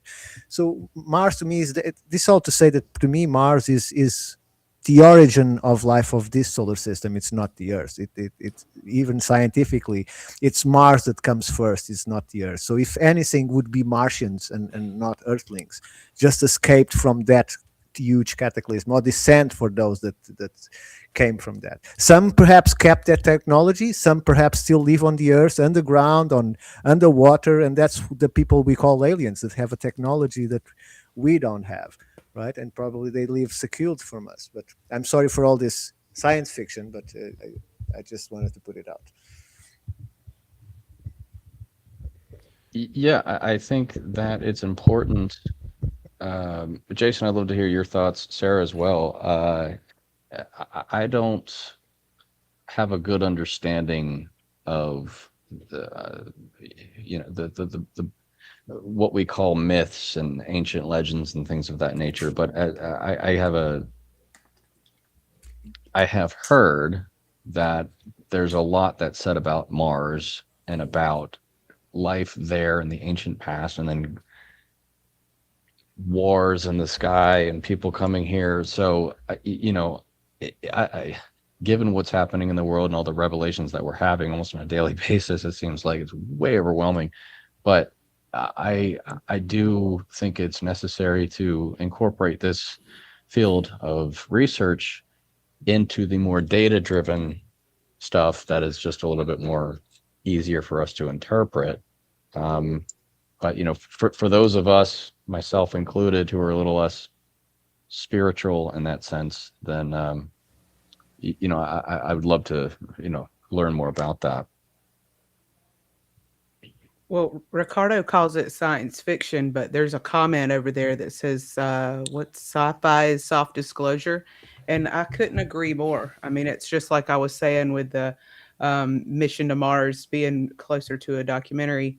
Yeah, totally. It acclimates us with these ideas, because if you were to hear any of these things for the first time with no prep work involved, you would just be like, yeah, right. And even, myself, and I consider myself open-minded and spiritually inclined. Even I hear things sometimes that I'm just like, yeah, no, no. And the most important thing about it is that you cannot take, and we talked about this morning on our news segment, you cannot take anyone else's interpretation. You can't take that for a fact. In any scenario, you can do this too. This is what Jesus was trying to say. You can do this too. You can channel. You can channel things. You can dream about things. I mean, a lot of people say they've never had an experience, but they have. They just didn't recognize it as such. And it takes a trained eye, and you training your eye to see that. But in the end, it will only ever mean anything to you personally. That's the trouble with it. You can see it. I mean, I dreamed about it. I saw it in HD. It was a movie, like I was there. I could feel how it felt, and the dread and the impending doom and all the things to come. But I can't relay that to anyone in a serious capacity. So that's the problem. Science still doesn't recognize that we can dream in color. Well, did you know that? They think that we dream in black and white. Yeah, and see, Sarah is one of those I'm talking about, Brian, when, find you ones you trust, man. And that's what it's all about, because it is, you're talking about information that's coming to you intuitively, so i.e. not through a concrete channel. Well, what you're going to use the same tool to decide if, you trust that person and what they're telling you, right? That's all. And I've been blessed to go through that process with Sarah over here. I think it's like one of our biggest mistakes just to consider that the limit of the power of our own perception is also the limit of all that there is to perceive, because we have a very narrow bandwidth of measuring tools at our human tool, that whatever we are. I don't know what we are. You limit it to 5 senses, Dave, and we already know that our senses are limited, right, bro? My cat can see more colors of light than I can. Therefore, It can see more of reality than I can. Therefore, it probably should be more of an expert on what's real. We are very, very limited, by design. And we have tools like Jean's using his computer to analyze tools that are used to measure this stuff. But it's my belief that the wavelength is like infinitely broader. And so we have to have our minds open to that. And I think it's very important to not, just coming from personal responsibility. When you know that that's what you're doing and that's what you're capable of perceiving, it's important that you not present that as fact. Right. I think you have a responsibility to not present that as fact. I can tell y'all all day, yeah, right. We all came, life originated on Mars. I was there, I saw it, I'm a witness to it, but that doesn't mean anything to you guys, and it's not quantifiable. I can't quantify any of that. I can't prove it to you, so you have to find out for yourself. And someone just said that in the comments. I think it was Tammy. You have to find it. That's the whole point. That's the whole goal, is for you to find it yourself. Sarah, when was this dream of yours? 2019. Right on the money. That's funny how she had that right there. She knew. Because we don't know what we don't know, we keep evaluating things, taking the chance of what I call judging a fish by its ability to climb a tree. Yep. So Yeah, you're sending a duck to eagle school, and Dave, you hit on the point of limiting ourselves, right? Look, we hit around, and Dave, Brian, you were hitting around when you talk about all these spiritual things. We keep hitting around this idea, this myth that should be dispelled of ontological shock, right? That somehow religion or spirit or ideas of society would be destroyed if we accepted these things, right? Well, I challenge any person of faith, right? Who for whatever way looks at the Bible. Okay, what do you see in the beginning when you look at the words? What do you see? God says, I got this place, and he talks to other entities, right? You call them angels, call them whatever, other damn entities. And he says, this place is special, stay away. And some of those go, okay. And some of those go, haha, fuck that. And they dive in, right? Now, that to me, that narrative, which is handed to you in your Bible, be it Enoch, be it the traditional old King James version right there in the Genesis logos, right? You right then have a route to accept that, well, doesn't that make sense if some shit went wrong over there on Mars? And so now all of a sudden this needs to be the place where none of the stuff that messed over there can mess up over here. And I use that little thought exploration to show people how easily all of this, especially, if they're humanoid or whatever, fits into narratives that human beings are already walking around equipped with. But we have a people in control who are so very interested in keeping our ideas about ourselves limited that we think that's a foolish thing, when actually these texts that we've been walking around with already basically say it and allow for it, and they don't limit it. All right, that's all I got on limiting. you have to understand that Eva was completely tripping out on Mars, and she saw that snake, and what she thought was an apple was actually the button that says nuclear Armageddon. So she pressed it, right? It was an apple. Even called Adam, say, hey, come and look and see this, so pretty, those lights, and poof. So the cylinder is the petrified tree, right? It's we just don't know. We just can't dismiss anything just by the fact that we cannot conceive it into our reality, into our perception. It doesn't mean it's false. It just means that we need to look into it from every angle before we dismiss it. And I think that's what we're doing here. And we are not even looking to the photographs that shows lakes, trees, okay? Because there are Mars photographs from We're getting there. Yeah. Shows trees, lake. Yes. Everyone watching will be doing more of that stuff in the next few weeks, so we're going to do all that stuff. I think about scales, man. Like the universe gets bigger and smaller, like kind of forever, and we're just we're on some part of that scale. I think it's probably on one of the smaller ends of the scale. There's trillions of beings living inside and within us that work and like make it so that we're doing our thing. The planet itself is very similar, and I think that might go on forever, guys. So I don't limit any of this stuff, when it comes to looking at evidence and then like taking anything into consideration. I'll take it into consideration, man. I agree. Is that a mic drop or what? It might be. No, I was actually going to point out to you that you're going to lead yourself into an interesting territory there, as you're not leaving room for perhaps why it is that humans find themselves in the particular position we are in right now, in this massive macro and micro, as above, so below. Why the fuck are we in the middle? What is our point and purpose in all of this, and what role do we have to play, and are we now playing? So don't lose that while you go keeping your mind open to all of it. Well, it's true. We're playing some kind of weird role, and we're all trying to figure out what that is right now. We're on the leading edge of it, bro. And when you're on the leading edge of creation, and you're on the leading edge of any movement, and you're on the leading edge of any energy, there is only one thing to do, and that is ride that wave. And we're riding it. That's what We are- we're doing. Ride it Yeah. with kindness. That's what I say. Ride it with kindness and compassion. Ricardo wants to talk about this dang mission to the moon, which I think is relevant right now. Everyone's talking about it. And I think it's relevant to the topic, right? Like, because we're talking about what we know is our technology that we have here as humans, and what they tell us they have. You know what I mean? Right, Ricardo? Yeah. So my problem is this.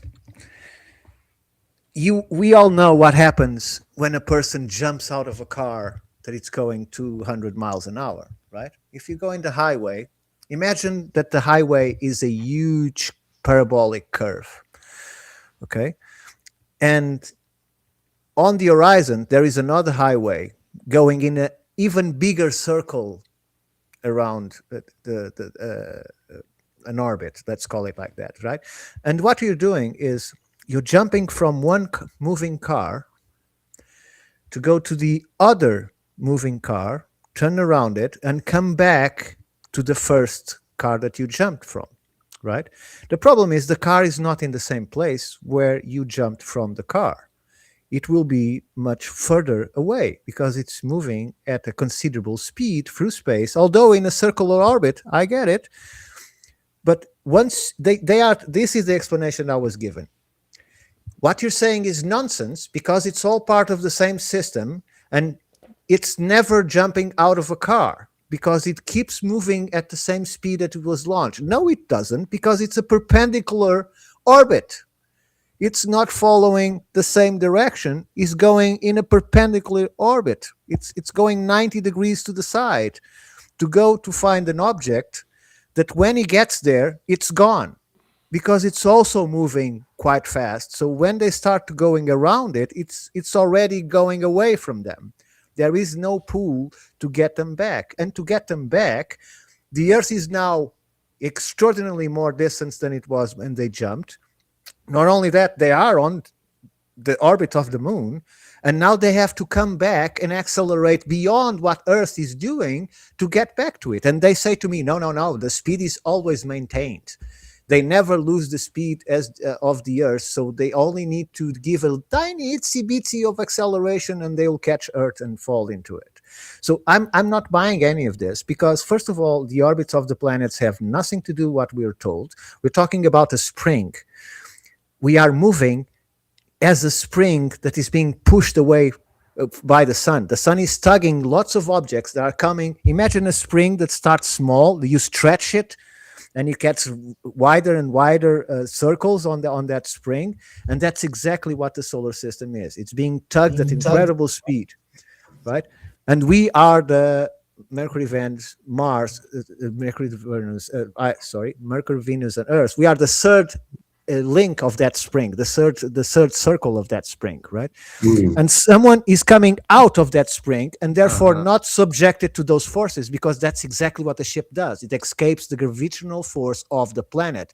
It's on space at the speed that he managed to go by doing a loop around the Earth to go to the moon, which they say they increased their speed by 15 kilometers per second or something like that. Ricardo, don't you have a graphic that shows this? I think we do. If you can find it, You just look for the real. What you mean? You just look for the real movement of the solar system, and you'll find out it's this spring that I'm talking about. The sun is pulling all these planets behind it, not at the same level. It's all behind it. There is no ecliptic. There is no plane of planets. It's all behind the sun, right? Everything is coming tugged behind the sun at huge distance from one thing to the other. And they are telling us that this ship is coming out of the Earth, going around once the Earth to gain to slingshot view, to go to the moon, and then we'll come back to the moon as if the Earth is still on the same place, which is not real at all, because the moon is still Ricardo, going. I had advanced physics and we did similar things. I remember, escape velocity and stuff like that. The basic thing is, and it's again a miracle of Earth, moon, and sun stuff, how and it's math. ideal. Why are we seeing all the time only one side of the moon? Like 10 years ago, it Oh, was but the that same side. I can explain to you with I got a with an visual orange of what he's talking about. and Yeah, a but melon. I want to know Screen that share, Jason. casual physics, how it's explained in casual physics, is that just as Earth is spinning, the moon is orbiting around the Earth at the same speed. So it's not like I'm shooting a rocket and the moon is on the other side. It will be always relative to each other. The same thing when you are mentioning the end, that you are coming back to Earth and Earth is in a completely different place. It's relative. The moon is so small, it's relative to the Earth only because the Earth is the biggest gravity. Of course, the sun is also, but the Earth here is the biggest gravitational pull, so it will always. So there, according to basic physics, there is not a problem with that. But I want to watch how it. I think 30 I think kilometers they per can do the second, math on it. nearly 800,000. Yeah, I was doing that. I had like a textbook behind me, I think something. there's Maybe I very can complex math that share can do some writings, or like I can maybe graphically try to show you. But yeah, let's check this out. Let's there check it out is. There it Jason's- is. Yeah, There this it is true. Can we watch the whole thing? It's 1 minute and 18 seconds. Okay, sure. Yeah, let's watch the whole thing. Most people picture the solar system as a flat clockwork, planets circling a still sun forever. That would be true if the sun didn't move. If the sun were motionless, planets would trace perfect, closed loops. But the truth is far stranger. The sun races through the Milky Way at 230 kilometers per second, nearly 800,000 kilometers per hour, orbiting the galactic center 26,000 light-years away. And our galaxy itself is moving too, drifting toward the Great Attractor within the Laniakea supercluster at nearly 2 million kilometers per hour, completing one galactic orbit every 230 million years. It drags the entire solar system with it, every planet, moon and comet tracing a vast, unrepeatable spiral through the void. From the side, everything changes. The planets don't circle, they spiral, twisting behind the speeding sun. In a single year, we travel 7 billion kilometers through the galaxy. We're not orbiting a stationary sun, we're chasing it through space in a spiral cosmic motion. Yeah. So to bring that's this the back one. to- What to bring this back to Mars here real quick. If what Ricardo's saying is we can't do the math to make this trip to the moon happen, then we definitely can't send rovers and shit to Mars, right? No, we can. Look, that normally our orbits are orbits of intersection. So what Apollo missions did is not going perpendicular to the moon. It's going after the moon or be in front of it, right? So we catch its orbit and then we follow it. And what this ship is doing... We don't catch the orbit because the moon is rotating in the same number of days, not days, but within the same speed just as the Earth is orbiting. So it's always, that's why always, whatever on Earth we are, I'm seeing the same side of the moon. We It's see always... 67% of the moon is more or less what we can see. But what I'm saying is Apollo missions did a circular orbit in order to chase the moon. You understand what I'm saying? It's a circle to catch the moon at the same parallel. They became parallel with the moon. That's not what Artemis is doing. Artemis is going straight. It comes out at 90 degrees, expecting that when it reaches the plane of the orbit of the moon will be there. And when it starts going around it, by the time it gets to about 200 degrees of the circle, the moon is no longer there. It's already passed.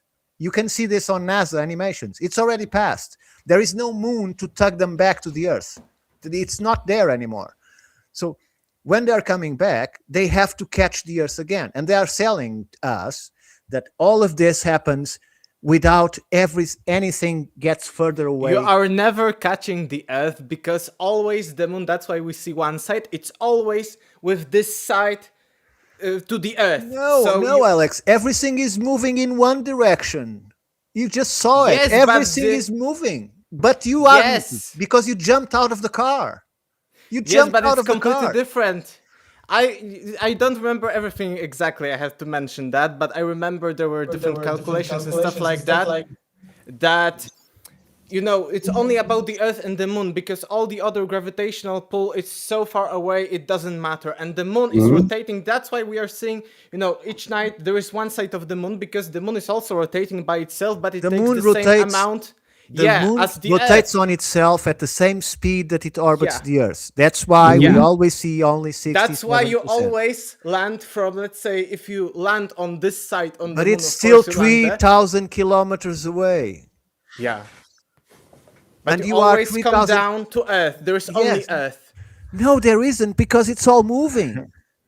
I But actually it's think they're a moving little under relatively. 100,000 miles from Earth right now, Earth guys. and Earth and Moon are moving relatively. It's like two objects, and they are moving like. With Yes, this, they but are. they are But all Oleg, within Oleg, the same scale. to Okay, each other. Oleg. Even if it is a plane, even if you imagine a plane, okay, and you are shooting perpendicular, when you get there, right, you still have to get back, but the object that you are going to is no longer there because it already continued on his orbit.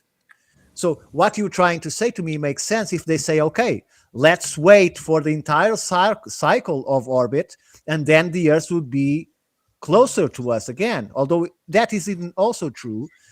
It's not true, because everything is going at incredible speed in one direction, and the ship isn't, because the ship escaped the gravitational force of the Earth to go to the moon.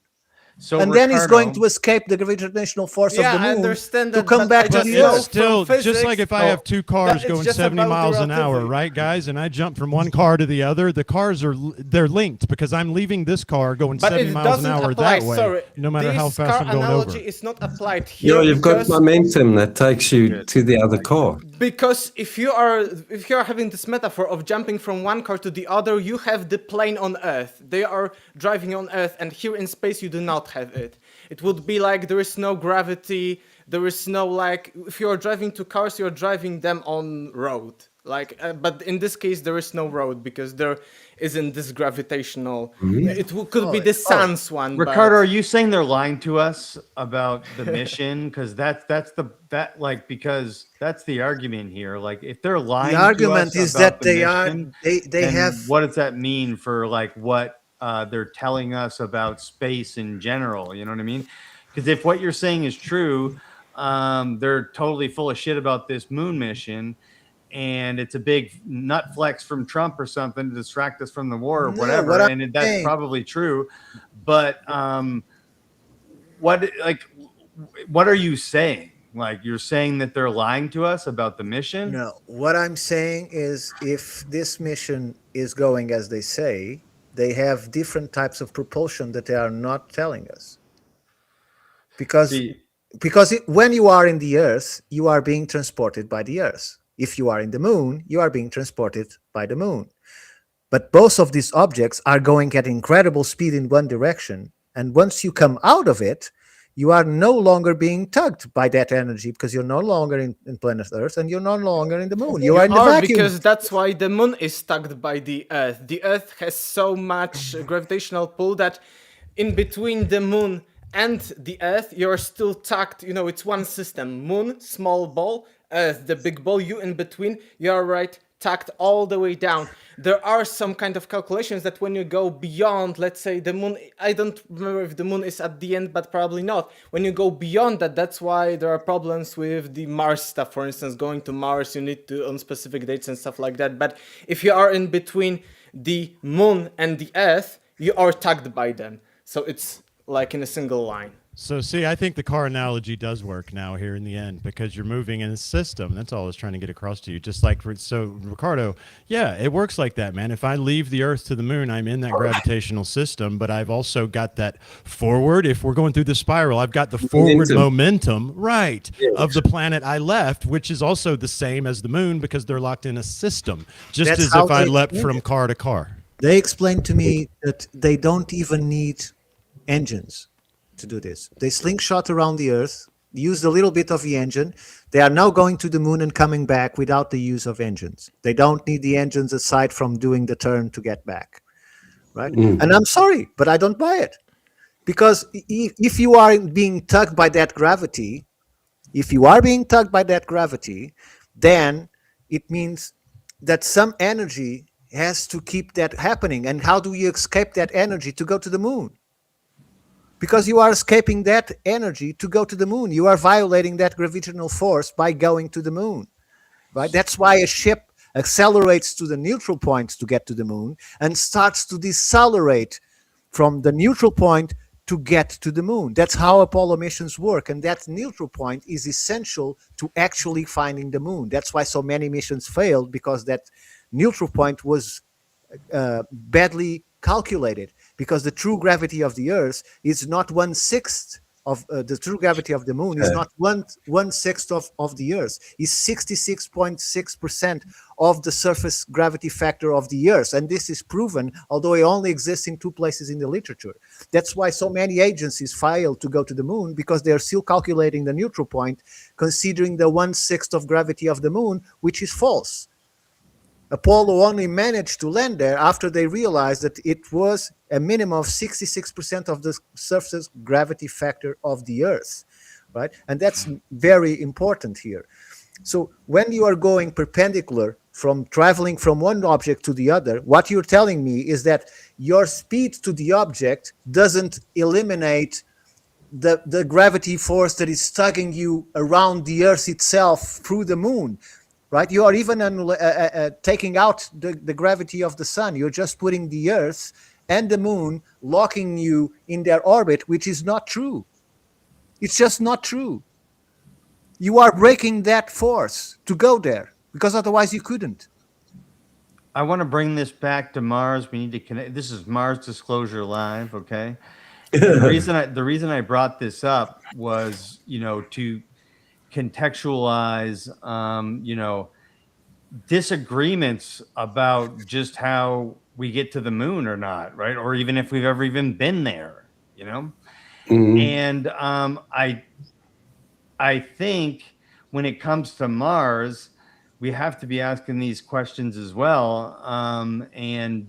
So we got rovers there, right? They're taking pictures and shit. So we're looking at them tonight live. When it comes to like these disagreements to questions about even just going to the moon, what does that mean about Mars, Brian? Well, Dave, Mars is behind us. The sun is tugging the whole system, and Mars is behind us. So as soon as you leap out of the car into a floating vacuum, you just need a few phasers to take you in the right direction, and you eventually end there. We just use engines to get there faster, because it's behind us. Even if you stayed stuck in the same place of space, you would cross the lines of Mars and then all the planets, because the sun is tugging us in one direction. And this is the perception that people are not getting about our solar system. No, Right? they wouldn't, because that's why, for instance, the satellites are all the time on the same orbit, because you're being kept on the orbit. Sure. Yes, so even if it's pulling the sun, everything, and if you're on the, let's say, to simplify everything, there is orbit of the Earth and there is orbit of the Mars. You need some force to get from one orbit to the orbit. The same with the satellites. If you want satellite a little bit higher, you need some force. So it's not that you will just fall onto this other orbit or on the place. But the ship is going beyond that threshold. That's why there's no satellites there, because it's going beyond the threshold. And the moon is attracted by the Earth, as you were saying, because the moon is also big. The ship is just a tiny speck on space. It doesn't suffer that attraction from gravity because it's too small. You cannot put the same in the same category because they are completely different in terms of mass, right? So the mass that affects the moon is completely different from the mass that affects Artemis, because Artemis doesn't even feel it. It's going at incredible speed in the direction to intersect the orbit of the moon, right? And they are telling us that they have energy to turn around and come back to the Earth when everything is moving. Nothing is where it's supposed to be or where it was when you launch from the Earth. it's far, far away. I'm sorry. It's far, far away, and you have to catch it back. And they're saying that we never leave the same angle to the Earth. It's always the same angle to the Earth.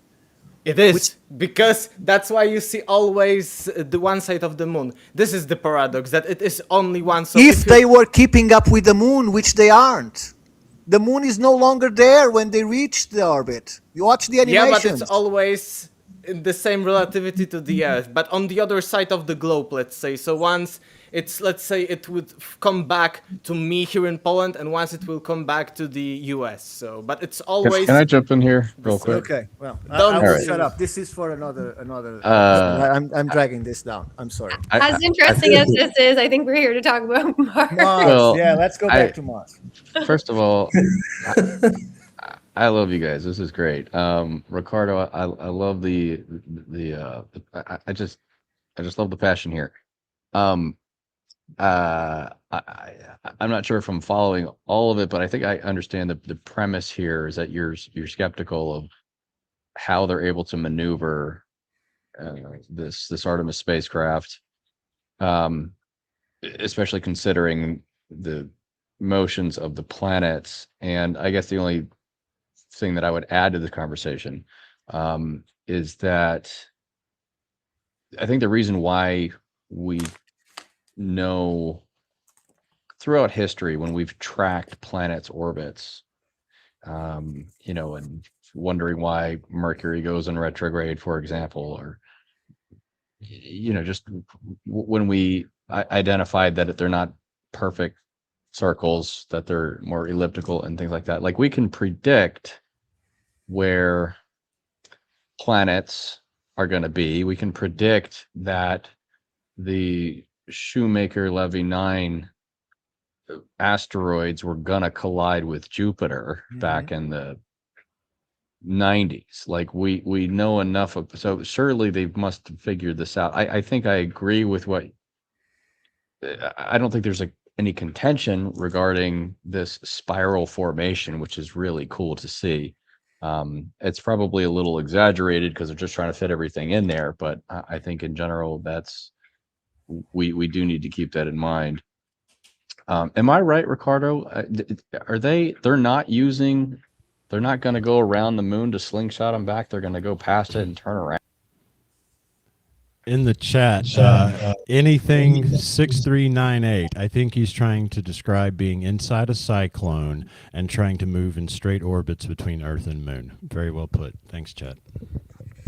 And regarding what you're saying, so what we see in the trajectory that is presented on the on the NASA information, is that they will intercept the moon as the moon passes at high speed, because they are perpendicular to it. So imagine you were trying to catch a photograph of a Formula One car as it passes by, right? So they will see a little bit of the back part, but they will be as further as any human has been from the Earth, because they will bypass the orbit of the moon and then will turn around without engines. They will turn around and come back to the Earth. That's what they're telling us, right? Because they're using the residual gravity force of the moon that is no longer there to help them make the 180-degree maneuver to then come back to the Earth. But it's all relative, isn't it? I mean, how much in the span of a few days is the moon actually moving relative to the rest of the solar system? The moon is moving, I think, at 10 kilometers per second or something. I know, like but it's all relative to what, though? So look, I don't know. I don't have an informed, insightful perspective on this, but it's an interesting debate. And one day we're going to do this in person. It's going to be so much fun. I'm just so happy to be here with this awesome group of people. I'm sorry to derail this. It's not that I'm trying to put my opinion forward. I'm just raising questions that we have no explanation. About Artemis specifically, or about how we maneuver in space, about the fact that we are being tugged at this incredible speed. You okay. heard how many kilometers we do a year in space, and we haven't crashed with anything, right? Because everything is moving. Everything is moving. But if you're calling into question whether or not we can get to a planet. No, I'm not. Not at all. Okay. Not at all. Well, Okay, then I'm just gonna sum it up here. I mean, surely somebody's figured it out. We've landed Sure. on Mars, and assuming that these photographs, like assuming I'm spending my day working on something that's real. God, I hope it is. You know, I hope the people on the internet who say space is fake and gay aren't right, because that would just be a whole waste of my time. No, but Well, no, that's what I was No, trying Brian, to I get figured at. it out. It's the combustion rockets that are fake and gay, but they've actually got all the things that can bleep in and out interdimensionally that they just don't tell us about. That's what they use to get the rovers there.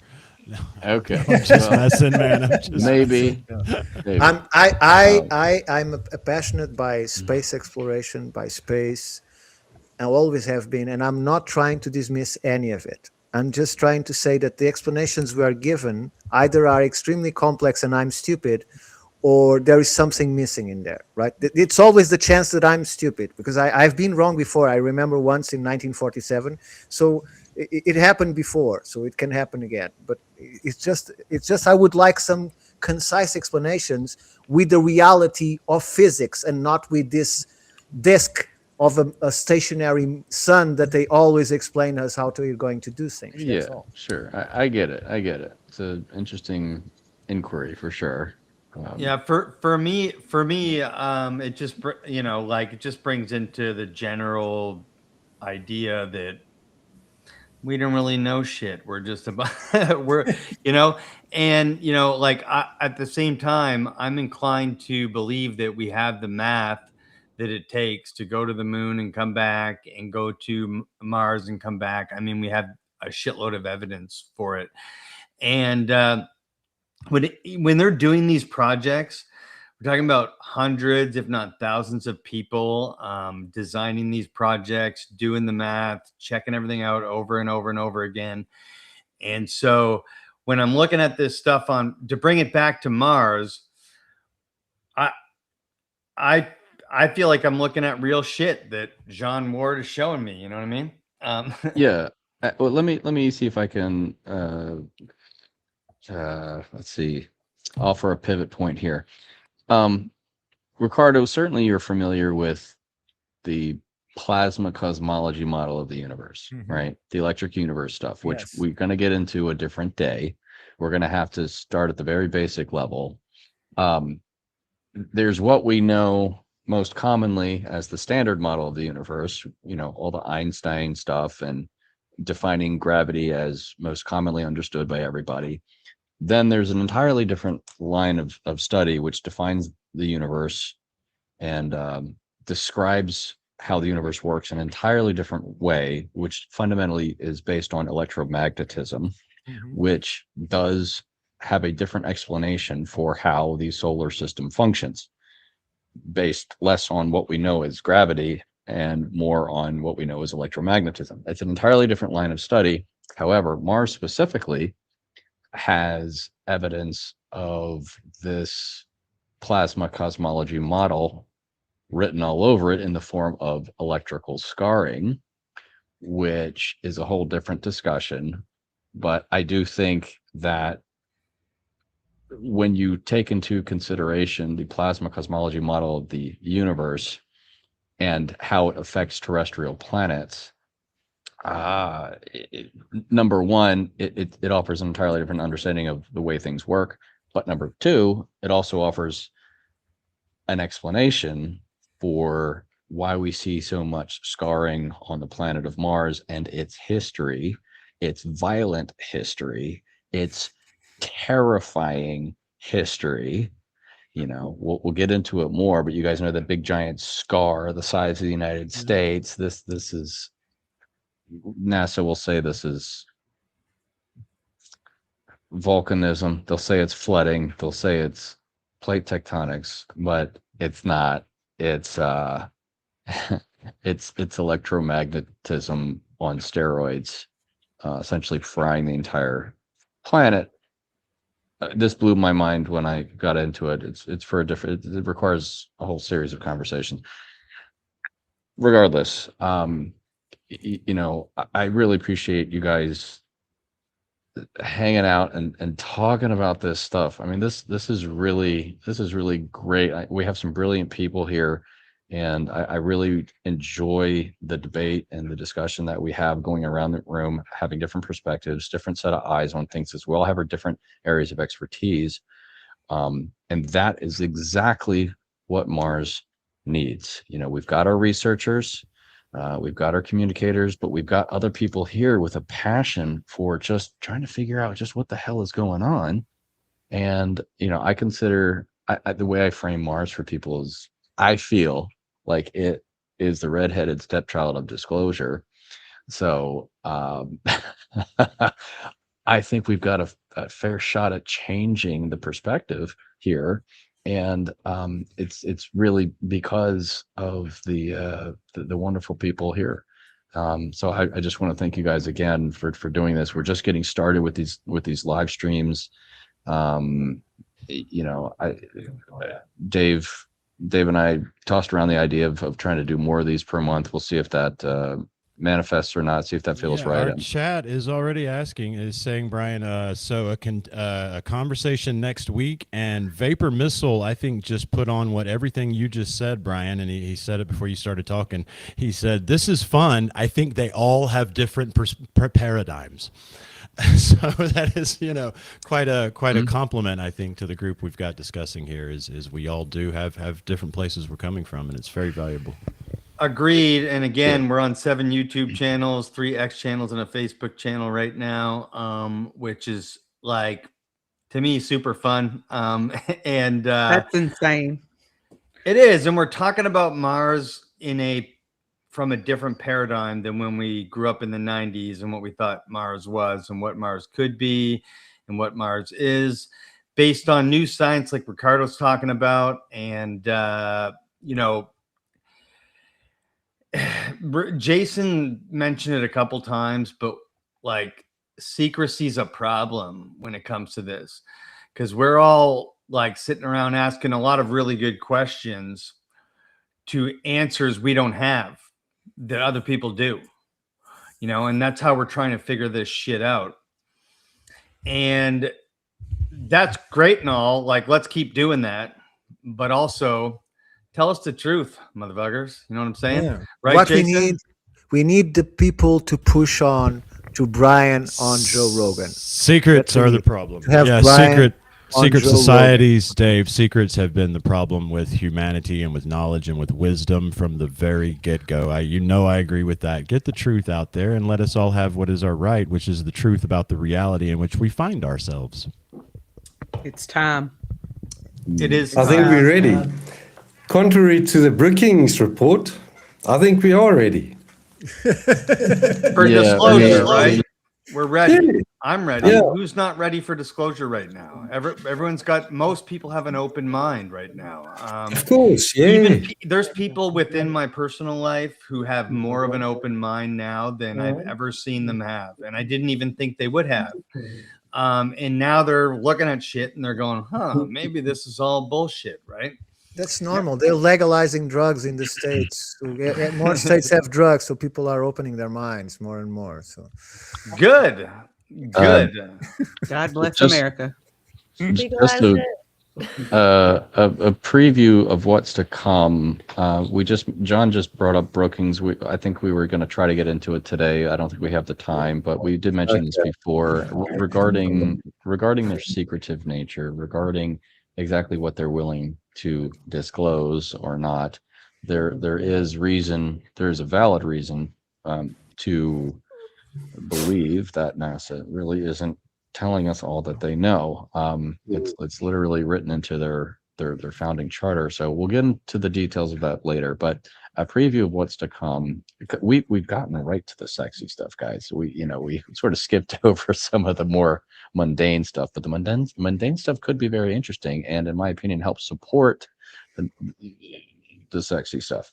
We still have to talk about the evidence for current microbial life. That's a whole different discussion. We still have to talk about the evidence for fossils. We still have to talk about the let's see, I don't know how much you guys want to talk about water, but it's all over the planet. So, NASA's motto is follow the water, and they're looking at the Water and trees. Yeah. I've shown them the water and trees. And trees. Well, that's going to be, we'll talk about that. So, when they're talking about the icy outer moons, wanting to find water, or rather life there, and getting there is going to be a very difficult task. And why the astrobiology community isn't prioritizing Mars is an absolute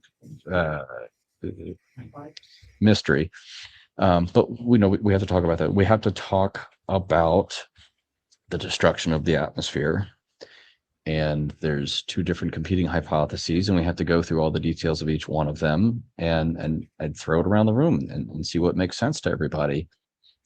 Because there's a lot to educate people on. And then, I am challenging myself to really see if any of this stuff just doesn't hold up. And I need to bounce these ideas, it's not just me, but I guess in pursuit of the truth, it helps to just toss around these ideas to see if there's any other perspective that I or the people actually doing the research haven't thought of yet, because sometimes intuition can come from the strangest places. But then, we also have to talk about the metaphysical analysis of Mars. We mentioned remote viewing, we mentioned channeling, and each one of those has something to inform us about, and what they're talking about in those spaces correlates with the data. So, this is why I put the film together, is because you put this all together and there's one compelling story. And I'm so glad you guys are being, you're receptive to this, because it does take a while to unpack it, because we're dealing with 50 years of research that NASA, they've collected. They just haven't done a really good job of explaining. So that's really what the impetus of this is all about. And Dave, I want to thank you for doing this and organizing it. And this is a really well-run operation. Dave's the man here, so let's give it up for Dave. Kudos to Dave. Yeah. And thanks for everybody else for joining. God, Sorry, Dave, I was muted, but please thank Megan as well. Megan's been running this show behind the scenes as well. Oh, I know. Yeah. Oh, if you insist, okay, Megan. Thank you. My Thank you.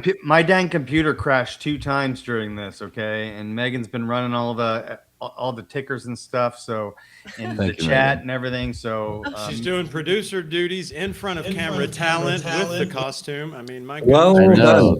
Yeah, awesome. Please. Wow, please man. I appreciate you guys. I'm just stoked that I get to be in this incredible conversation with all you experts, and I get to be like the novice on scene that just gets to soak it all in. I'm very grateful to be there. You heard that. We are all experts. You heard that. The chat has been very grateful for the presence of Megan and Sarah here on this panel. I have noticed. Otherwise, it'd be a big sausage fest. No one We likes need more that. women in this space. I'm grateful also that you guys are up for that. Well, I'm glad I'm not the only woman. Listen, we wanna do say need that. more Yeah. women in this space. That is the lot truth. more. That is the truth from Jesus himself, according to Scott Walter. Check my interview out that just dropped with him. true. Sorry, but Scott Walter aside, we're entering an age where the divine feminine is going to be way more important than we ever possibly imagined, and we're going to need It's our that. time, girl. Yeah. Yeah. It may not be easy either, but we're going to need all of us, and it's going to have to be an equal thing. And that's what the stars say. Stephen Burns told me. Episode drops in 2 weeks. Look, guys, Mars Disclosure is one of those things that just brings childlike wonder and joy to my heart, because it's something that I have been dreaming about for a really long time. So being just a part of this, and hopefully that it grows and grows and grows, makes me so happy and brings so much joy to my heart. I wanted to give everyone an opportunity to give some closing words as I play some smooth outplay music, but I'm just going to Brady Bunch it. So Jason, you're up first. Let's go.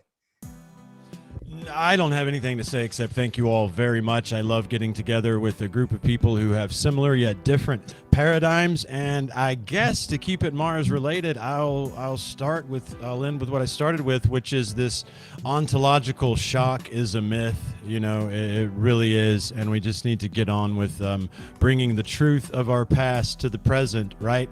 And I'll end with my line, which is our best future requires the truth of our past, guys. If we're going to get to where we're going, we have to know where we've been. And right now, the world is trying to keep us from our greatest potential. So it is our responsibility for us and all that come afterwards to get us to that greatest potential by getting these truths out there. Thank you all for letting me be a part of it. Love you, Jason, and thank you so much for joining Mars Disclosure Live. John, you're next on the Brady Bunch. Yeah, thanks, guys and girls. May the Mars be with you, and may the truth set you free. Love it. Sarah, what's up? Trust yourself. Don't listen to anybody else. You go on your own journey and you listen to what's in you. Don't listen to these outside stuff. Come sit with us. We all have a different expertise, and you can pick it apart with us. And we're glad to be here and sorting this whole puzzle of life out with all of you. And check us out at Universe Unveiled. Yep. Thanks for having me. Excellent podcast. Also check out John Ward on YouTube. Oleg, my man. I really enjoyed today. Oleg. It's very late. Yes, you can check my book Deja Vu has everything already been, and you can find me on plenty of social media. Just copy and paste my name and surname, Alexander Czeszkiewicz. Really enjoyed today. Fiery discussions with Ricardo, but not only. All of the information coming. Can't wait for another one. Well, I got to tell you, I want to bring Oleg and Ricardo onto the show together to talk about this. How about we do that? We're only trying to arrange that for a year and a half, so it will eventually happen. Let's do it. Just get him over to the Shaman and the Philosopher. Come on, Dave. You can't poach everything out of Actually, this. yeah, Oleg's been on my show like 3 or 4 times. Oleg should definitely go on the Shaman and Philosopher. I will agree with that. Do that next. Ricardo, you're next in the Brady Bunch. Mars Disclosure Live. Where are we at? Brady Bunch. Well, I think we are, as Brian says, just in the beginning, and these are the things that are just to give people the impression of what is to come, because I think there's so many things that we have to look in that are just as impressive or more impressive than we already have seen. And in regards to the Shaman and the Philosopher, we are going to be live in less than an hour. Snap. Wow. Yeah. So it's my third today. So I had the trialogues. This excellent show, and then I'm going live and I still have to go and get my guests. Yeah, and you already blew your wad and spent all your energy on this one, so I guess that means I better come up with something for our show, huh? I have plenty of energy still left. Don't worry, Jason. I can see the passion in you. I gotta say though, the Institute for Natural Philosophy, Sarah was live already today doing the Universe Unveiled. Is it called UU News? UU News every Sunday at 11:11. Yep, and then she was also here. Ricardo's going 3-peat. I was in his trilogue chat earlier. Excellent discussion. Jason, all over the place. I just really wanted to shout out the Institute for Natural Philosophy. They just dropped their 3rd edition of Pharos magazine, right? Is it the 3rd one? Yes, exactly, the 3rd one. It's absolutely gorgeous. So go to Institute for Natural Philosophy. I guess .org or .com. .org, yeah, .org. Outstanding. Yeah. Great stuff. Hardest working group in show business. Megan, you're next. What's up? Producer of the Multiverse. Thank you so much for all your help tonight. Let me just say goodbye. I'm sorry, Megan. Let me just say goodbye. I really have to go. Bye, Ricardo. Thank you all. Brian, outstanding work. John, everybody here. Thank you very much for it. Okay. See you, Ricardo. Bye-bye. Talk soon. Bye-bye. Ciao, dude. See you later. Dave, Megan. I love that you called out the Brady Bunch thing. That's like what I've been thinking this whole time. Me as well. I want to be like, I think I just want to take this moment to thank all of the viewers that tuned in today. And we're just on fire in the chat. we couldn't do this live stream without all of these amazing people tuning in to comment and give their feedback, throw in guesses, feed us little bits of information that maybe we didn't know or hadn't thought about. And it's really important to this channel. So I hope everybody keeps tuning in and the audience just keeps growing. And we have all sorts of minds involved in this amazing investigation. So thank you to everybody. Megan, Yeah. you rock. You rock. And our new guest today, Mr. Matt Barone, what'd you think about Mars Disclosure Live today? Yeah, absolutely amazing. I really want to thank you, Dave and Megan, for hosting this and making this happen. I mean, everyone in here is playing their part in adding a significant piece to the puzzle to get this across the finish line. I think we're going to see some significant jumps in not only in our lifetime, but I think in the very near future. So my hope is that everyone just keeps on reporting on this, putting out good evidence like everyone here is doing. And that's what kind of moves the needle forward. And it'll begin to snowball. And before you know it, you're like in a brand new room where everyone's just like, oh, obviously this is what's going on. So thank you guys, everybody. It was really fun. Nice. Thanks, Matt. Thank you so much, Matt. Next time we'll have a ticker up for you. You promise. The face behind the I'm sorry, buddy, but you're the face behind the Mars Disclosure movement. Yeah. And so I just wanted to thank you for that. And we all support you from behind the scenes here, but you're the face of this, man. And thank you so much for taking that on. My pleasure. Again, thanks for everybody for being here. Matt, it's nice for you to join. We ran long. I'm happy you rejoined us here. I wanted to mention one of these days we're going to do a deep dive into the face on Mars, and Matt actually joined me for my YouTube analysis of the face. There's a whole lot to it that most people aren't aware of. And there's some geometry involved, and Matt is a geometry teacher, so him and I did some of that analysis there. It requires a whole show in and of itself, and I think when we have the right when it's the right time, we'll get Gary on here. I know Matt will be interested to talk more about Gary's work as well. So I'm really happy we could all do this again, and we're getting momentum, man. The news coverage, and with people like you taking interest in this, I mean, you guys are going to inspire a whole. Look at Oleg's background. I can't get enough of Oleg's background. Like that's a brilliant looking background. People will take this stuff seriously just because of his awesome background. I know, right? And that's real, by the way. That's real. I know. And it encourages me to see how many young people are into this. Thank you. I don't know how long I'm going to be around. I'm glad to see there's young people involved in this to carry on the legacy. I know. Yeah. We need new blood. That's it. We need more blood. That's great. Thank you, guys. Absolutely. Yeah. Thanks. I'll end with we don't. The paradigm is shifting. Disclosure is happening. We're learning the truth. I think the other side of the bumpy road, when it comes to Mars, when it comes to everything, the other side of the bumpy road is going to be glorious.